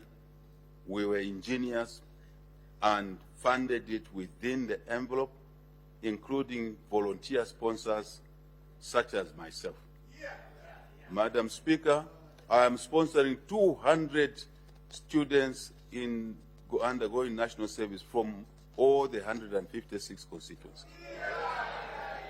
And I encourage people in this house to do the same. National service is good training. Take it from me. National service is good training. The Speaker knows this. She went through it. Those of us who went through that program appreciate the value of that program. We can also trace the behaviors those who went and those who didn't.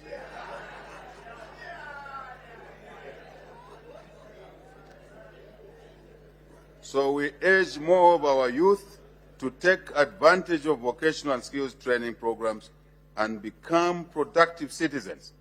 As we have always stated, education outwits any other investment. Madam Speaker, the health and well-being of our people remain at the core of our development agenda. In view of the declining global health financing landscape, our government has enhanced domestic investment in the health programs. These include programs related to HIV, AIDS, tuberculosis, malaria, non-communicable diseases, primary health care, community health, as well as medical supply chains and digital health systems. Madam Speaker, since 2021, we've constructed 282 new health facilities. I followed debates. I heard someone was saying this government is not building new facilities, 282 new facilities across the country. These include 7 level 1 hospitals, because the argument was that you're only building Pikinini clinics. Pikinini is small, Madam Speaker, small clinic. But here we are, 7 level 1 hospitals. 7. Most of them, yes, on the Copper Belt, Eastern and Mushili. Very good. To Chapam. I'm saying we work together, Madam. I'm sorry, Madam Speaker. I'm sorry.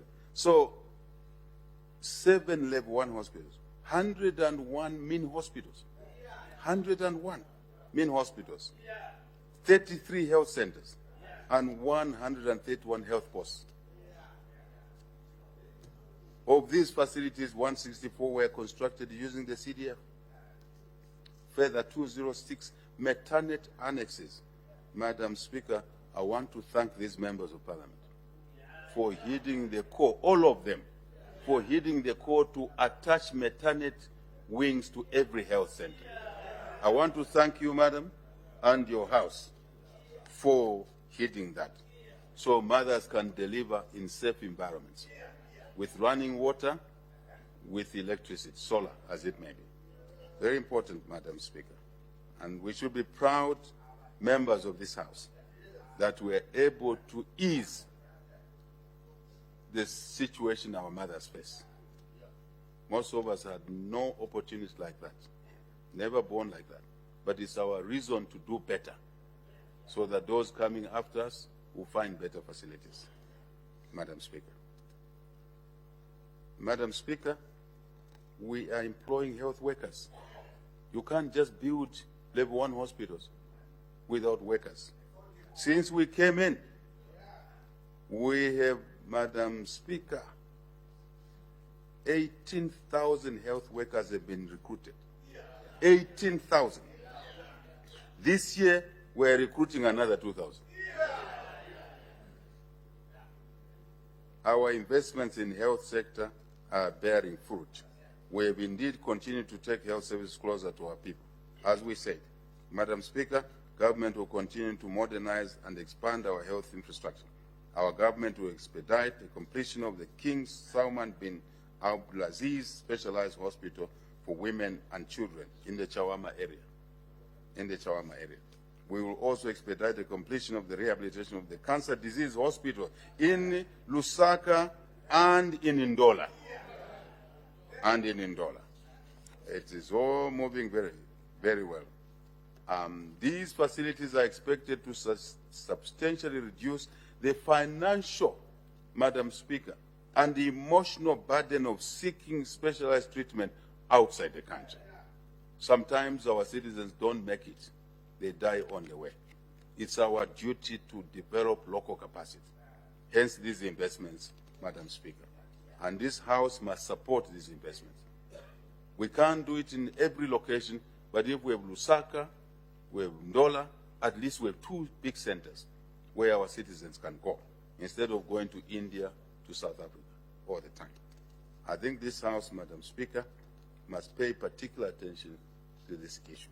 It's a very important issue, to improve our ability to detect and respond to public health threats and emergencies, we have enhanced disease surveillance at all major ports of entry and in other strategic locations. Further, Madam Speaker, we have increased immunization coverage for children under 1 year. Numbers again, from 75% to 81% in 2024.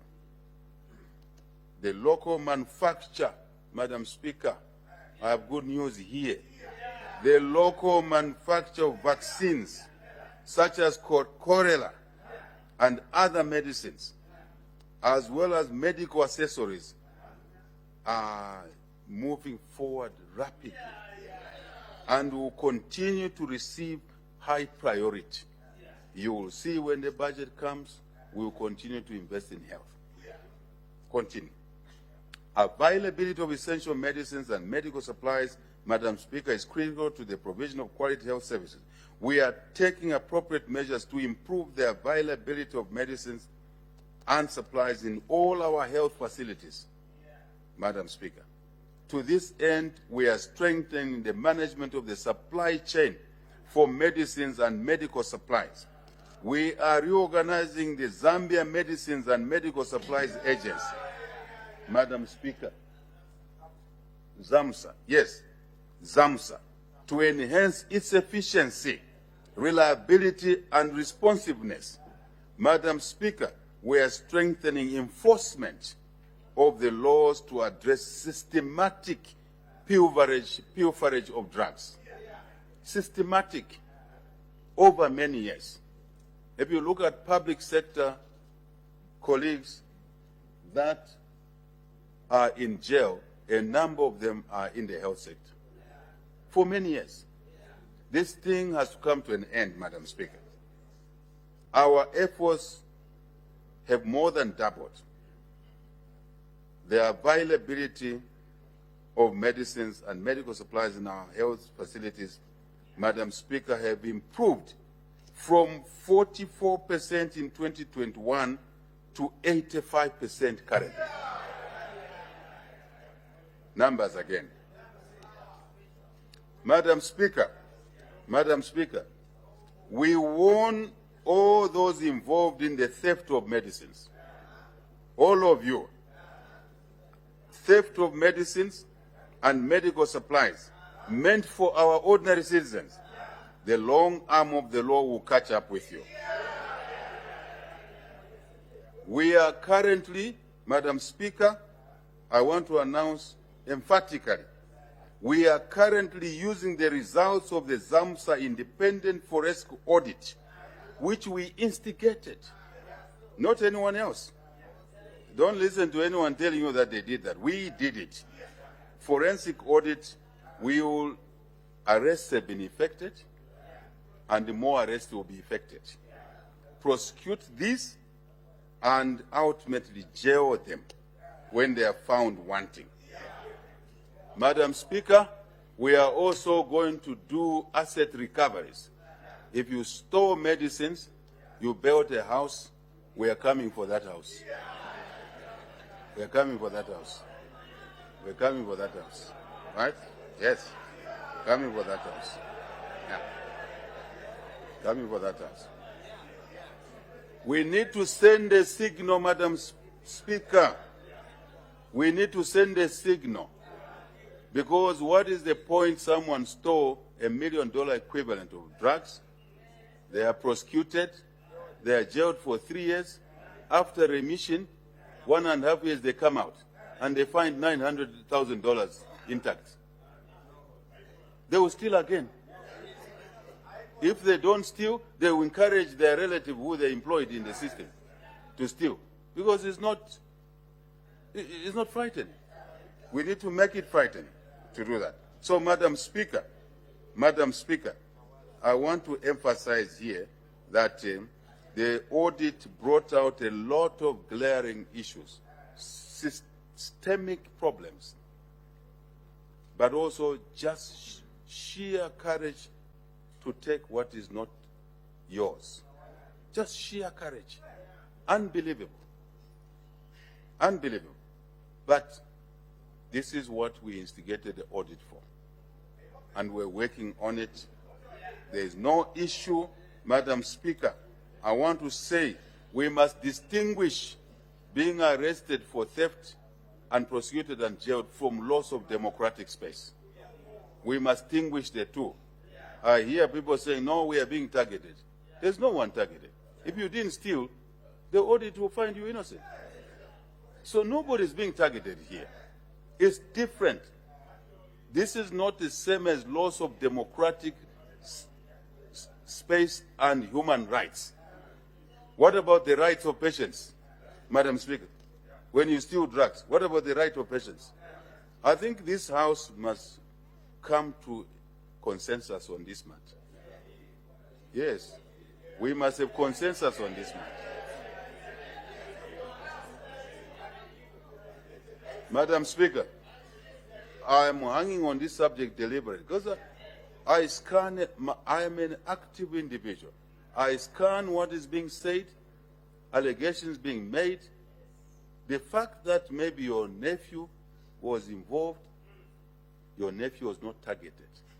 The correct thing is to tell your nephew not to steal from the public, rather than say you are being targeted. By who? This is not correct. As leaders, we must not behave like ostriches, burying our heads in the sand, only the head, the rest of the body is outside.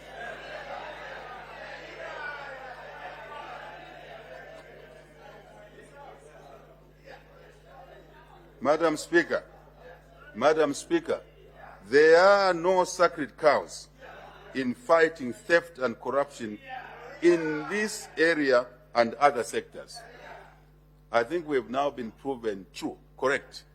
In the beginning, I came to this House and I made these statements. People say, there's nothing. No. Now they're saying, no, we are being victimized. Earlier, they were saying, no, there is no fight against corruption. Convictions are coming, forfeitures are coming, the argument has changed. No, we are being targeted. There's no one being targeted here. There's no one being targeted. There's no one being targeted. No. If you didn't steal, how can you be arrested if you didn't steal? Go to court, you prove yourself innocent. Why do you fear going to court? Go to court. The courts are there to prove you innocent. So you are creating politics and arguments of absence of democratic space and human rights. You are trying to be an ostrich. You hide the truth. The rest of your body is outside. We will extricate the body and lock the body.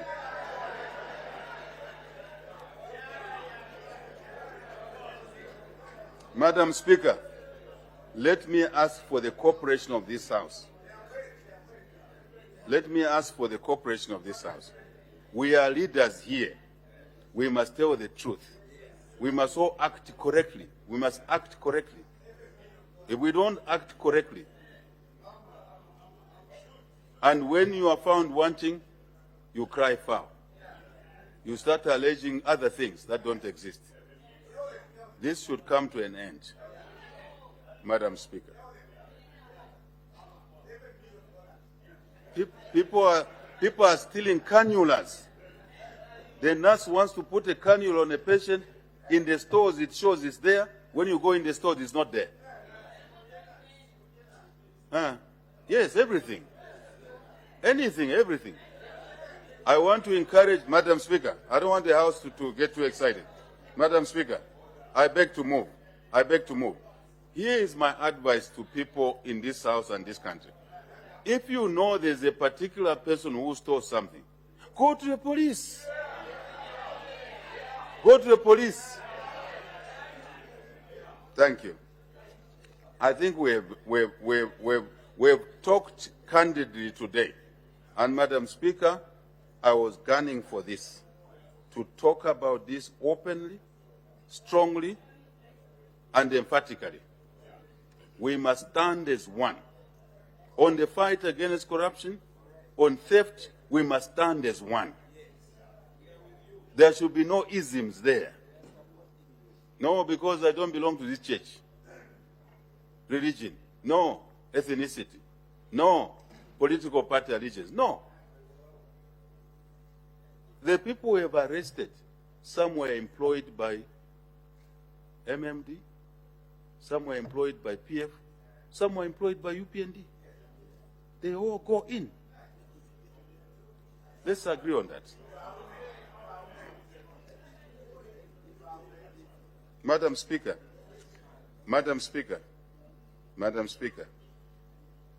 our people need nutrition, good nutrition. That is why we need to improve our agriculture. Madam Speaker, our mothers, very proud to say, are now delivering from health facilities. Very proud. And the UN system is looking at what we are doing here. We must be proud ourselves. Together, this House, councils, we must work together in this area to make more facilities available to our people. Maternity facilities at every health facility. Thank you to you all MPs. Please use that money which you have through CDF properly. This is one area the money must go into. Maternity wings, with running water, with lighting. I believe, Madam Speaker, around water, it's enough to say that we've sunk over 2,000 boreholes, 491 piped water schemes, 671 boreholes rehabilitated. New ones, rehabilitations as well. Let's not abandon old boreholes. Let's clean them up. It's lower cost to clean them up, reticulate them. Let's utilize the assets we have before we build new ones. Very important. And this is happening across the country. These facilities are benefiting, Madam Speaker, over 687,000 people across the country. Madam Speaker, we have expanded various aspects of water provision. I want to encourage this House to complete projects on time. I've also an observation, Madam Speaker, where we are overspending. MPs, supervise the cost of sinking boreholes. You have constituency offices. You have CDF motor vehicles, which we agreed and we've allocated. You have, yes. Madam Speaker, I don't need your protection, but hear me out. Colleagues, hear me out. The Speaker and I have discussed that issue of councils not availing parliamentary vehicles for the use of the constituency. The Speaker and I have discussed this issue, and we'll be looking at solutions to that. Those vehicles were meant to do the business of the constituencies, not other things. So let's park that for now. We'll be working on it. But it's well understood, and so is the case for police vehicles. Crime in the constituencies must be fought. Minister of Home Affairs. Those vehicles primarily are to fight crime in each constituency. And every constituency has one. So therefore the movements must be largely localized, right? And efficiently used. Thank you, Minister, for managing those vehicles, because it's essential that you can't work in isolation. Police vehicles are connected to Home Affairs. CDF vehicles are connected to local government. But constituencies are part of local government, isn't it? So it's a question of agreeing how to work there. But now the ambulances will be connected to health. Pembera first. Madam Speaker, I'm saying wait a bit. We'll be okay. I watched the chat around there. There's no problem. We'll be okay. Yeah, we'll be okay. It's part of the legacy of the procurement chain associated with COVID. But we are okay. We'll be okay. I think the majority are already here. And you are free to monitor those things. And I'm happy you are monitoring. So let's work as a team. So, Madam Speaker, going forward, this government will continue with efforts aimed at improving availability of clean and safe water and sanitation facilities for all citizens, not for some. Madam Speaker, the coming in of solar has changed our lives for the better. Means we can provide water everywhere and anywhere in the country. We can have a flush toilet anywhere in the country. When we spoke about that, Vice President and I chatted, we said, we'll break new ground. We're breaking new ground. And let's work together. Let's work together in this area. Solar enables us to draw water from the underground or surface and take it to our people in an acceptable manner. Madam Speaker, social protection. Government has been implementing a number of social protection programs to reduce poverty and inequality in the country. The programs will include social cash transfer, ordinary. We had enhanced social cash transfer during the drought, food security pack, cash for work, and women and youth empowerment.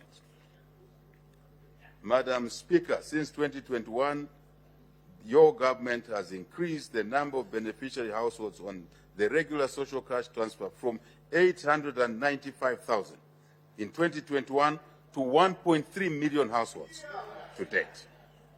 During the drought, Madam Speaker, which we experienced, government introduced the emergency social cash transfer and cash for work programs.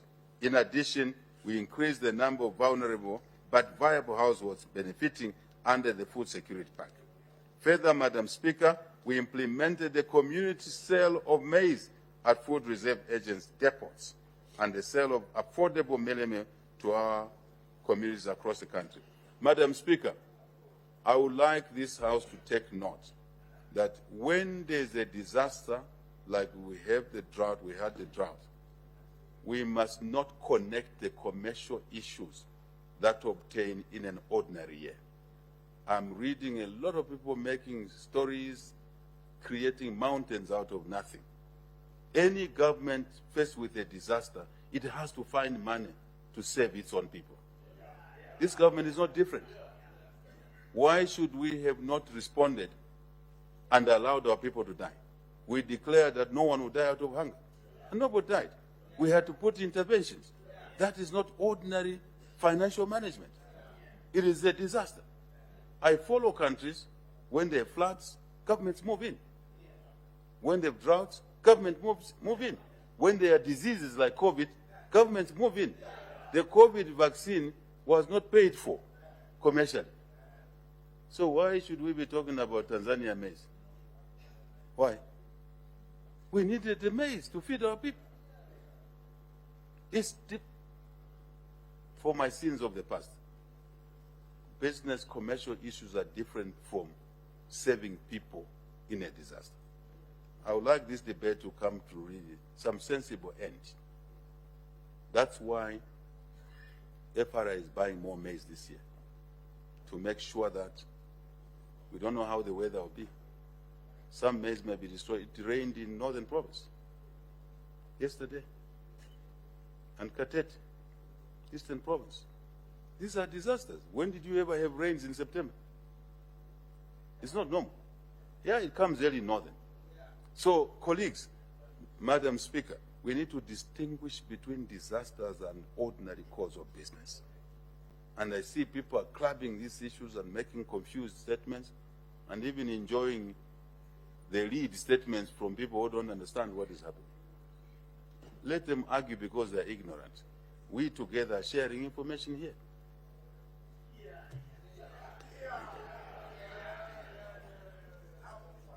Madam Speaker, I have a message here.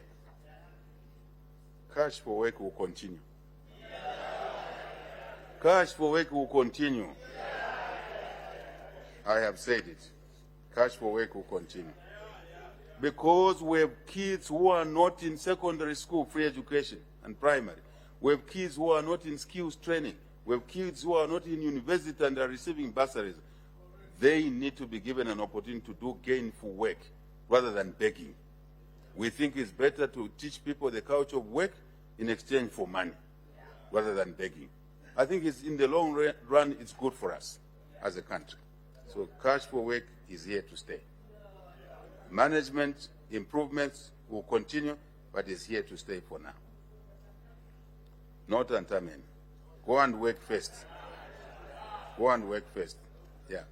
Madam Speaker, the environment is a very important issue, and we want to make sure that when we grow our economy, as we grow our economy, we are not damaging our environment. Very, very important. We should not damage our environment as we grow. Madam Speaker, government has continued to implement afforestation programs to enhance conservation, essential conservation, also looking for alternative energy for cooking. What is damaging our environment largely is, amongst other factors, the need to generate cooking facilities for our people. So we need to continue looking for alternative cooking options, energy. Madam Speaker, I talked already about good governance issues. Good governance is fundamental in consolidating our socio-economic gains. We have made progress in implementing various government reforms aimed at promoting human rights and freedom. We have entrenched transparency and accountability and enhanced participation in decision-making, as well as continued strengthening of our democracy, separating democratic space from thieving. We separate the two. We should not join them together. They are not twins. They are different. They're different. We've continued to enhance access to justice and observance of the rule of law. Madam Speaker, since assuming office, we've accelerated the implementation of the decentralization program. Very important. We've taken resources away from the center. Madam Speaker, away from the center. Lusaka. Lusaka was managing all our resources to the exclusion of the regions and abusing the resources from Lusaka here, as you can see from certain court cases. A clear abuse of colossal amounts of money. We would rather have that money going to the local areas, and we'll continue doing that. And as such, Madam Speaker, we are happy that CDF alone disbursed over 16 billion kwacha. CDF alone since 2022. That is intentional. It's not a mistake. It's by design, so that local people can access those resources and decide their priorities. I've also heard one of us in this house complaining that the center is dictating certain decisions. Yes. Education, yes. Water supply, yes. Health centers, yes. Why not? Because you may decide to use money for certain things that do not help the people.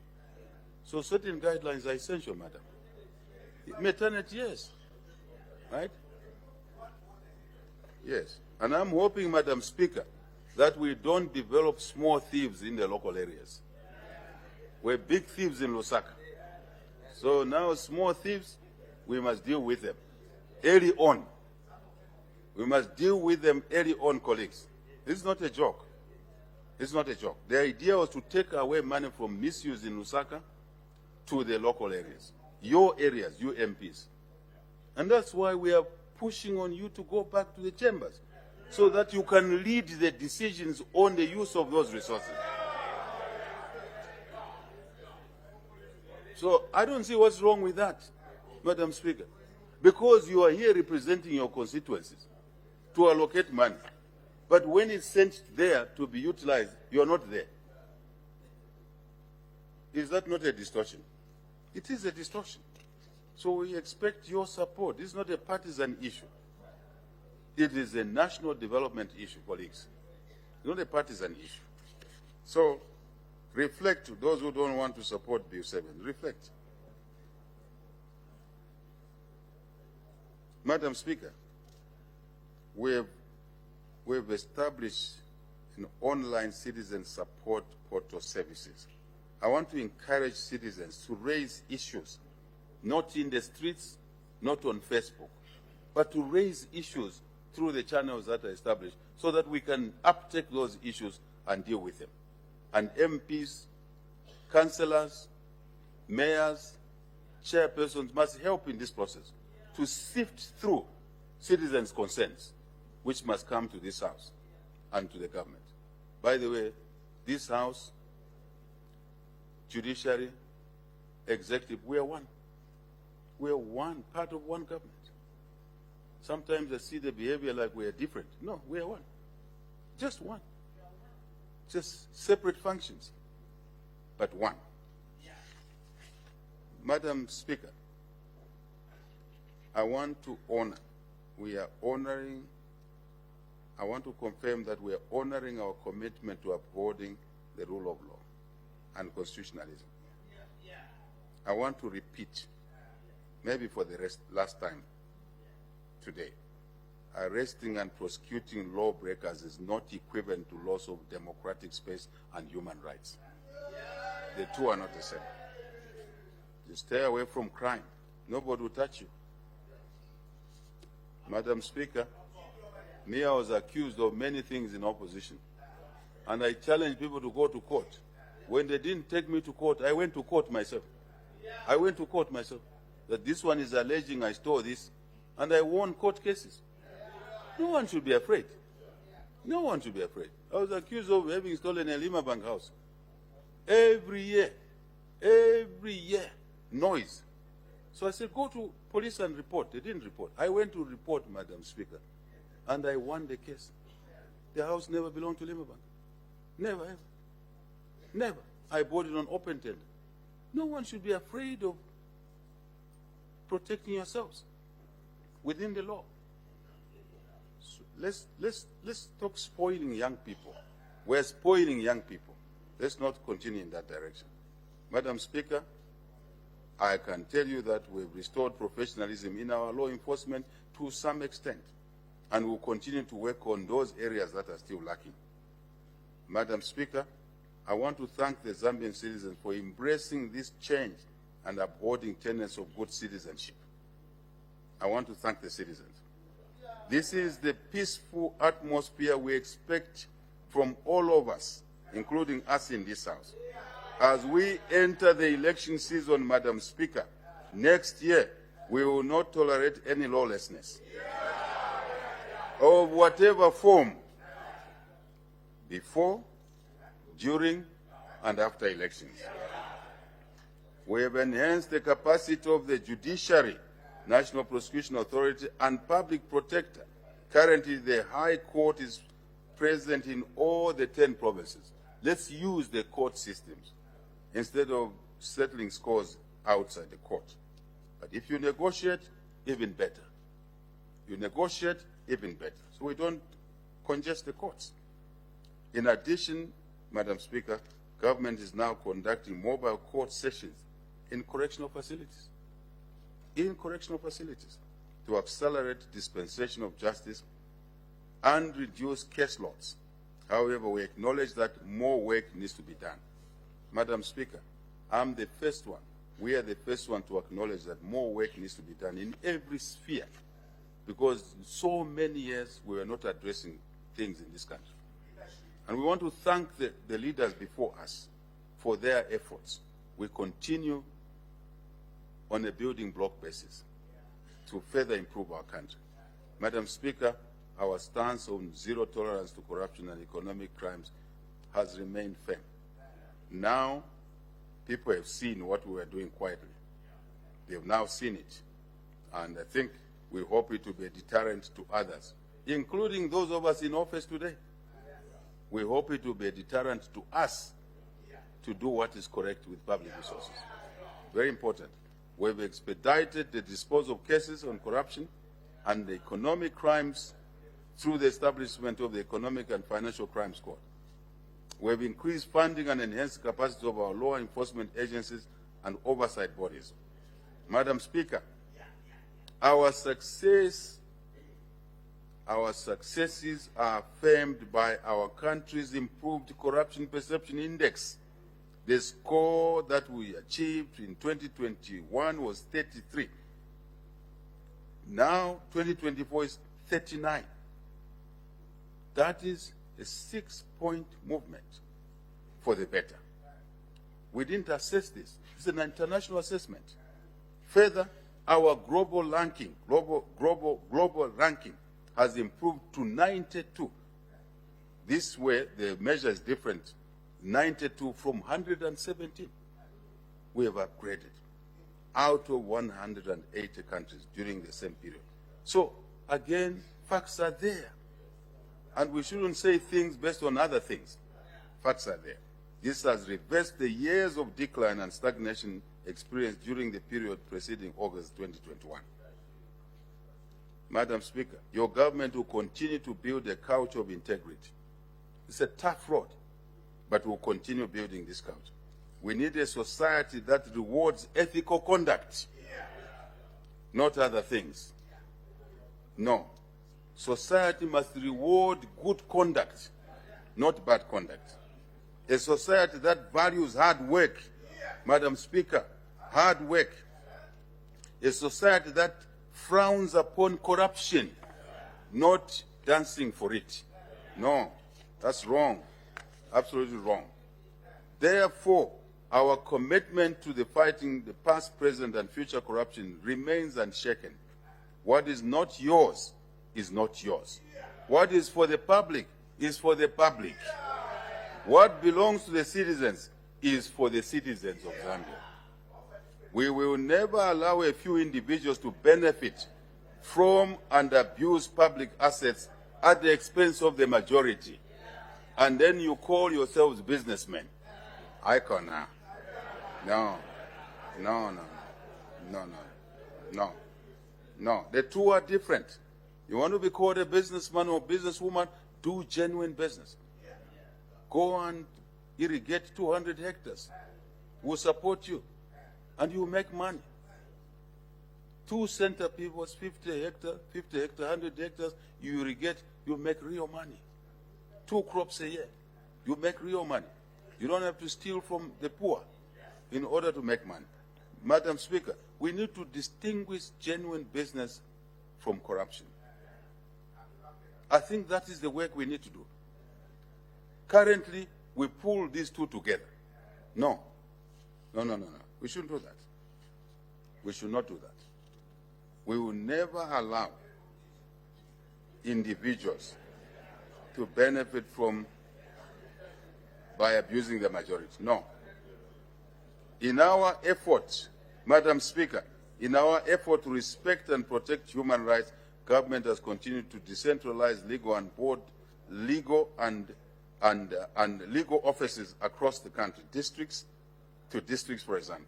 Since 2021, we have opened additional offices in 15 districts. 15. These include Mporokoso, Kawambwa, Lundazi, Kaoma, Zambezi, and Lusaka, which was established this year.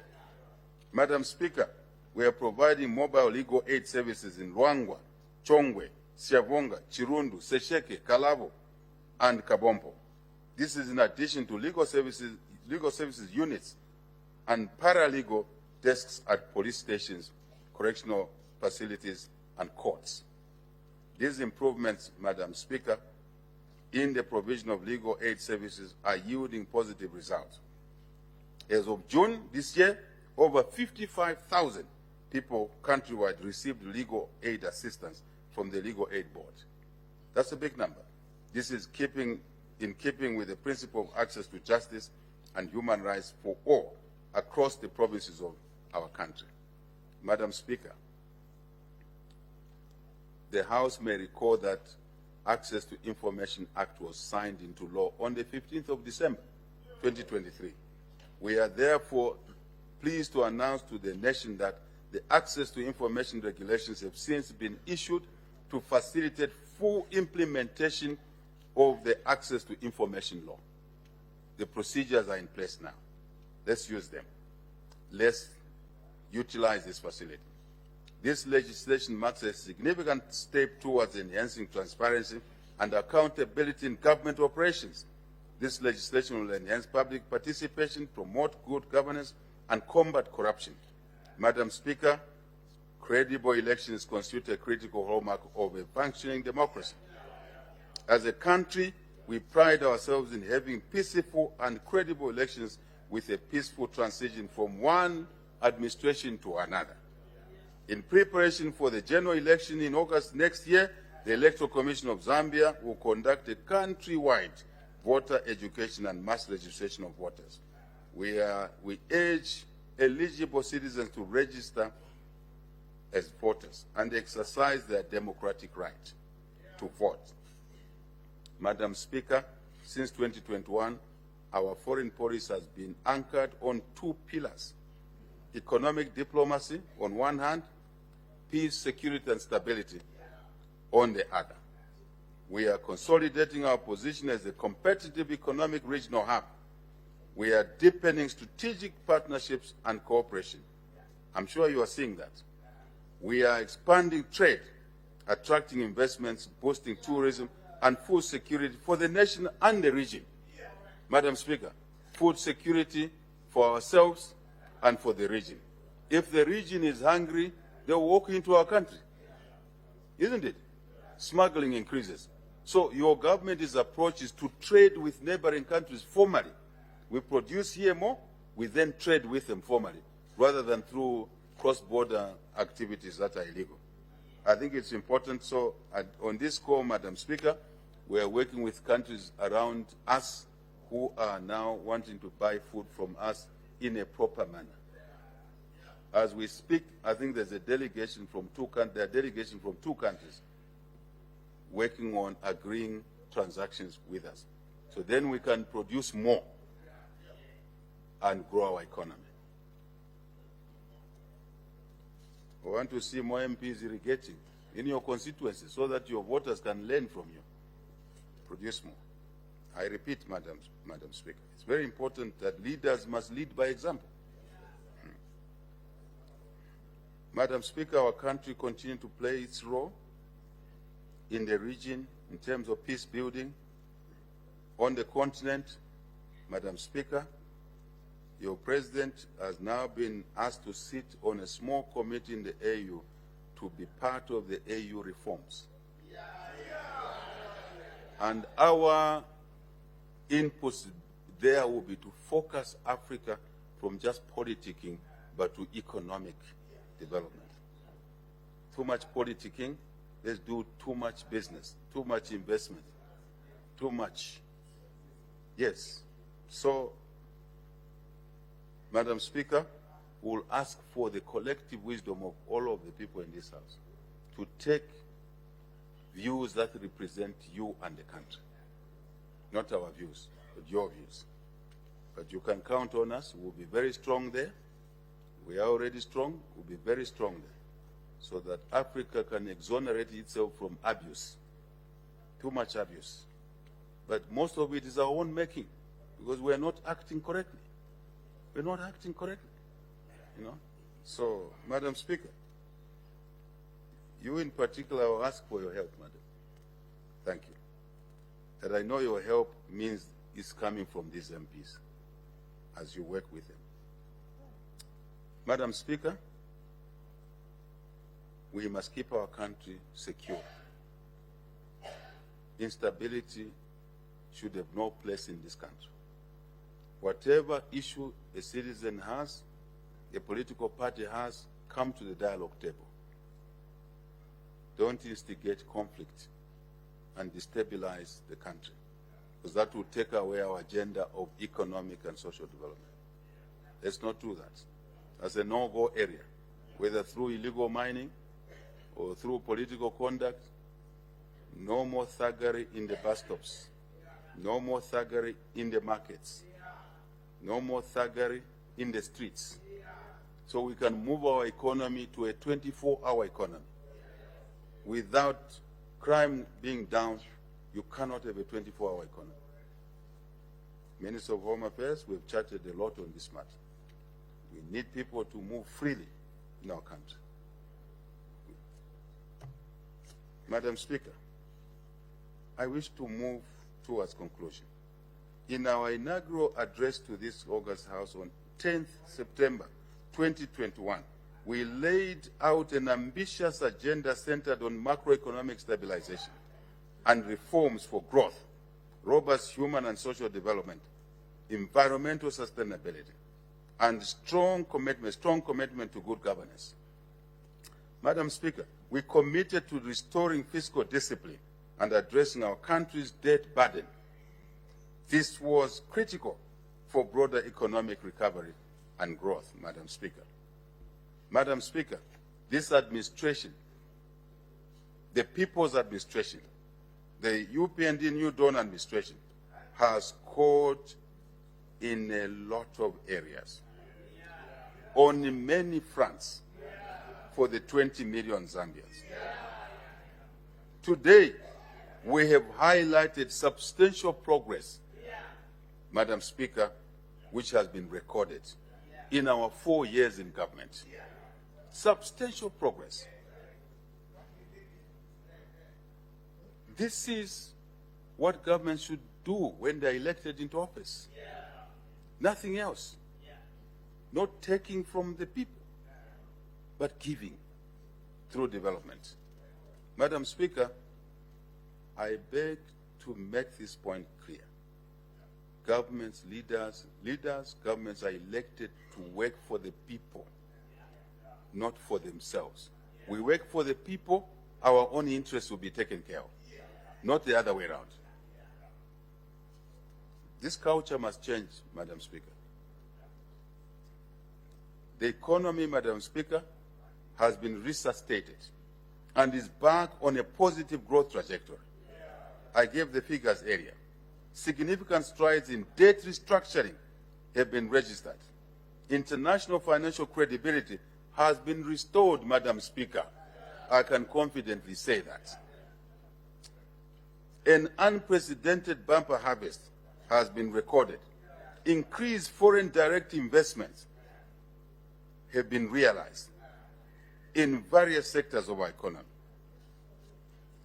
This is the evidence. We talked of S3, we talked of Mopani, we talked of so many. This is the evidence. There's no other evidence, Madam Speaker. It is through projects and the jobs that come as a result. Madam Speaker, the increased foreign direct investment would have never been possible without the reforms that this government has put in place. Never possible. Never. So we need to accept that reforms work, painful as they may be, they work, they deliver results. If you run government without reforms, it means you run the way it has always been run. And if it's been run by delivering a minus 2.8% GDP growth, you'll find yourself in that situation. So you have to put in reforms to change things for the better.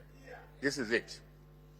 So, Madam Speaker, I don't want to repeat what we've said already, but agriculture must move faster.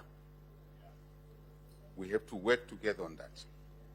Madam Speaker, our drive towards decentralization has enhanced the governance system and empowered our people to participate in local economic development. The enhanced CDF, the enhanced CDF has been a game changer. Madam Speaker, I want to see one amongst us who has not recorded benefits out of CDF in here, in their constituents. Just one. I'm only looking for one who says, in my constituents, there's been no benefit. There's no classroom built. There's no clinic. There's no new borehole. I want to see one. Just one hand here.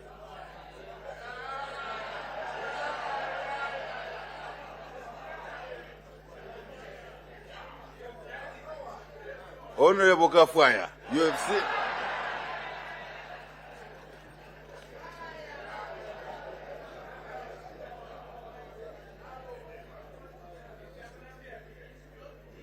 Madam Speaker, this is a light moment, but it's a serious issue. This instrument, if we use it properly, the country will change in a couple of years and change forever. Forever. And there's no constituents that should lag behind. Colleagues, why we are saying certain decisions will remain central is to make sure the minimums are available across the country, such as schools, health centers, water, right? Maternity wings, roads. If you don't buy roads, we will force you to do it. I mean, if you don't buy road-making machines, we'll force you to do it. Because we don't want our citizens in your constituents to be left behind.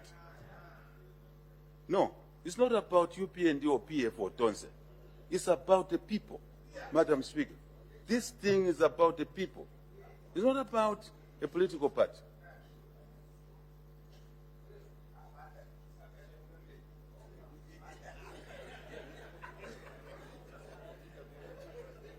Abena kafwaya landeni tumfwe. Fire chitika in your constituency.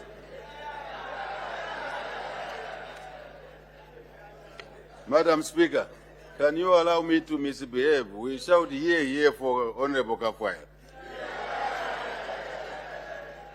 Thank you very much. Madam Speaker, on a more serious note, we are not enemies of each other. We are competitors, but we are not enemies of each other. And it's important to remember that we are not enemies. We are citizens of the same country, serving the same people in our democracy. That's the way it should be. So, Madam Speaker, Madam Speaker, Madam Speaker, let us utilize these facilities across the country effectively. Let us not build substandard things. Let us check the quality of work. Let us check the cost of work. Let us deliver. Those local contractors we're empowering, if they are not delivering, remove them. Yes. Yes. Because it was meant for them to earn income while they deliver services. But the subcontracts are given, Minister of Infrastructure knows, subcontracts are given to them, 20%, 25%, Madam Speaker, they don't deliver. Then they cry that we are not giving them business. Who suffers? It's the people, isn't it? So let's monitor. Let's monitor. Madam Speaker, this government means well. We have no ill intentions against any MP, councillor, chairman, mayor, any constituency. If we quarrel, we are quarreling because work must be done. And that's a health quarrel. Very simple. So I want to say, Madam Speaker, free education has been delivered for all our children. Social protection programs are available for all our people in all the provinces. Recruitment of teachers. There has been no selectivity here. There is no kapatulula here. Absolutely. Madam Speaker, numbers don't lie. The Minister of Education is there. He can release how many teachers will be included from which province. All the provinces are there. The Health Minister is here. Is there. All the health workers were recruited. The data shows that this district, this province provided so many. That's what the government must be. Honestly speaking, Madam Speaker. And we must all learn from each other here and do things better in future. So, everybody's benefiting. Military, army, national service, police, correctional services. Every child of Zambia from every part has been recruited. Those that have been recruited represent Zambia. And we are doing this, Madam Speaker, deliberately to walk away from habits of the past so that we can show that this government means well, does not discriminate. If you feel anything, you have data, forward the data. We'll look at it. Simple. Honorable members, Bwana Mukubwa has provided teachers and policemen. Bwana Mukubwa provided soldiers, national service, Some of the kids were training with my son at National Service from Bwana Mkubwa. He's even made friends with them. That is what this country is becoming now. A country for all, Madam Speaker. A country for all. Madam Speaker, we have remained resolute in our commitment to transparency and accountability. The anti-corruption fight is yielding results. The rule of law continues to be strengthened. We have a lot of work to do, admittedly. As the UPND government, we promised in opposition, we are delivering in government. No question about it. I hear people say this government has not delivered anything. Get a piece of paper, check on your left what we said we'll do, tick on the right. You can pass or fail that exam on your own. Yeah, absolutely, on your own. Free education. Is there no tick there? CDF over 1 million. It's actually 1.3 million, 1.4 million equivalent now. You can tick. NAPSA partial withdrawal. You can tick. Retirement benefits. You can tick. Too many things. Madam Speaker. Madam Speaker. Madam Speaker. You can now wear any color of dress you want. Any color. No one will attack you. If you wore red 4 years and 3 months ago, you were dead meat. It's no longer there. That's a fact. Madam Speaker, this government promised. This government is delivering.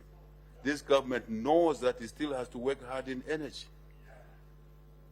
And ideas are welcome, as your investments are welcome. Madam Speaker, I want to say that any member of parliament who has an energy project, let them contact the Minister of Energy, and that project will be taken seriously. Anyone. Anyone. Even you, if you can do 2 megawatts as an MP,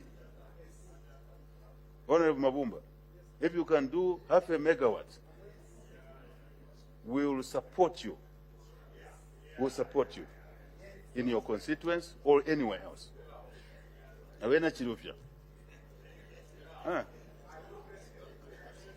megawatts, we'll support you.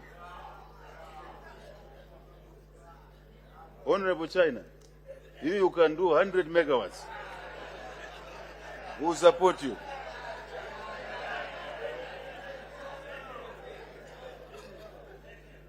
Madam Speaker, this is not a joke. It's a light moment, but that man spent many years in China. He must now use his network and bring more investors from China.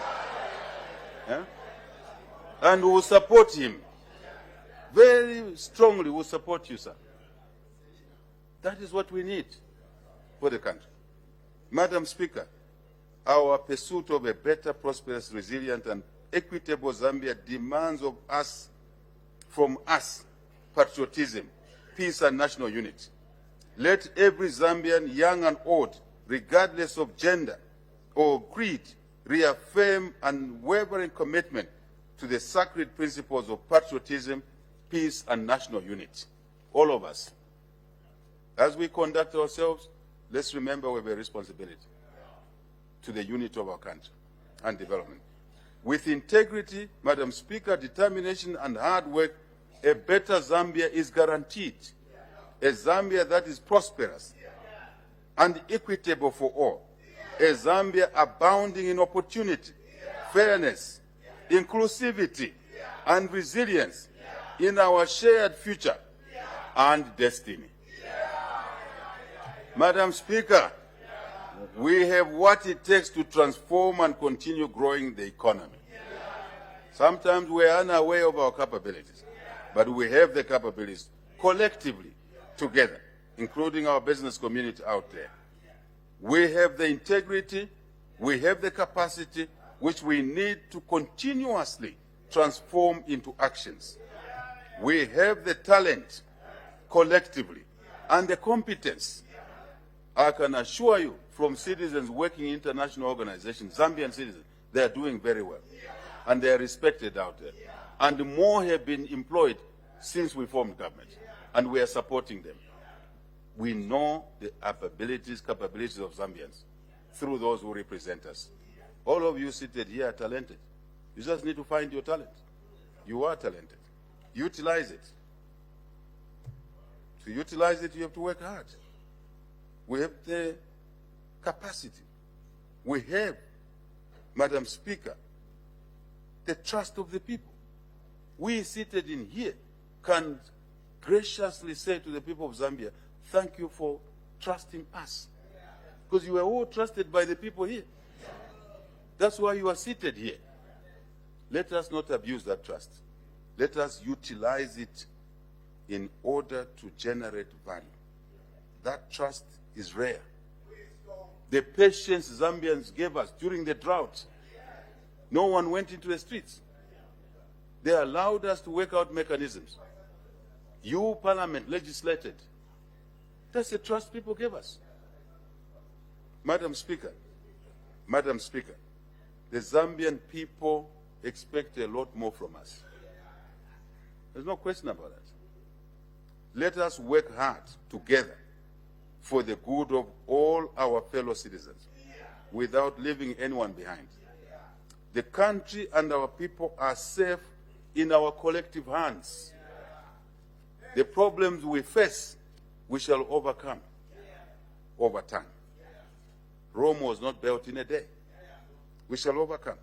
Madam Speaker, it is now our honor and privilege to declare this 5th session of the 13th National Assembly officially open. Madam Speaker, God bless our efforts. God bless our people. God bless our country, Zambia, Africa, and our collective humanity. Madam Speaker, we thank you all in this House and across our country for your kind attention. Thank you.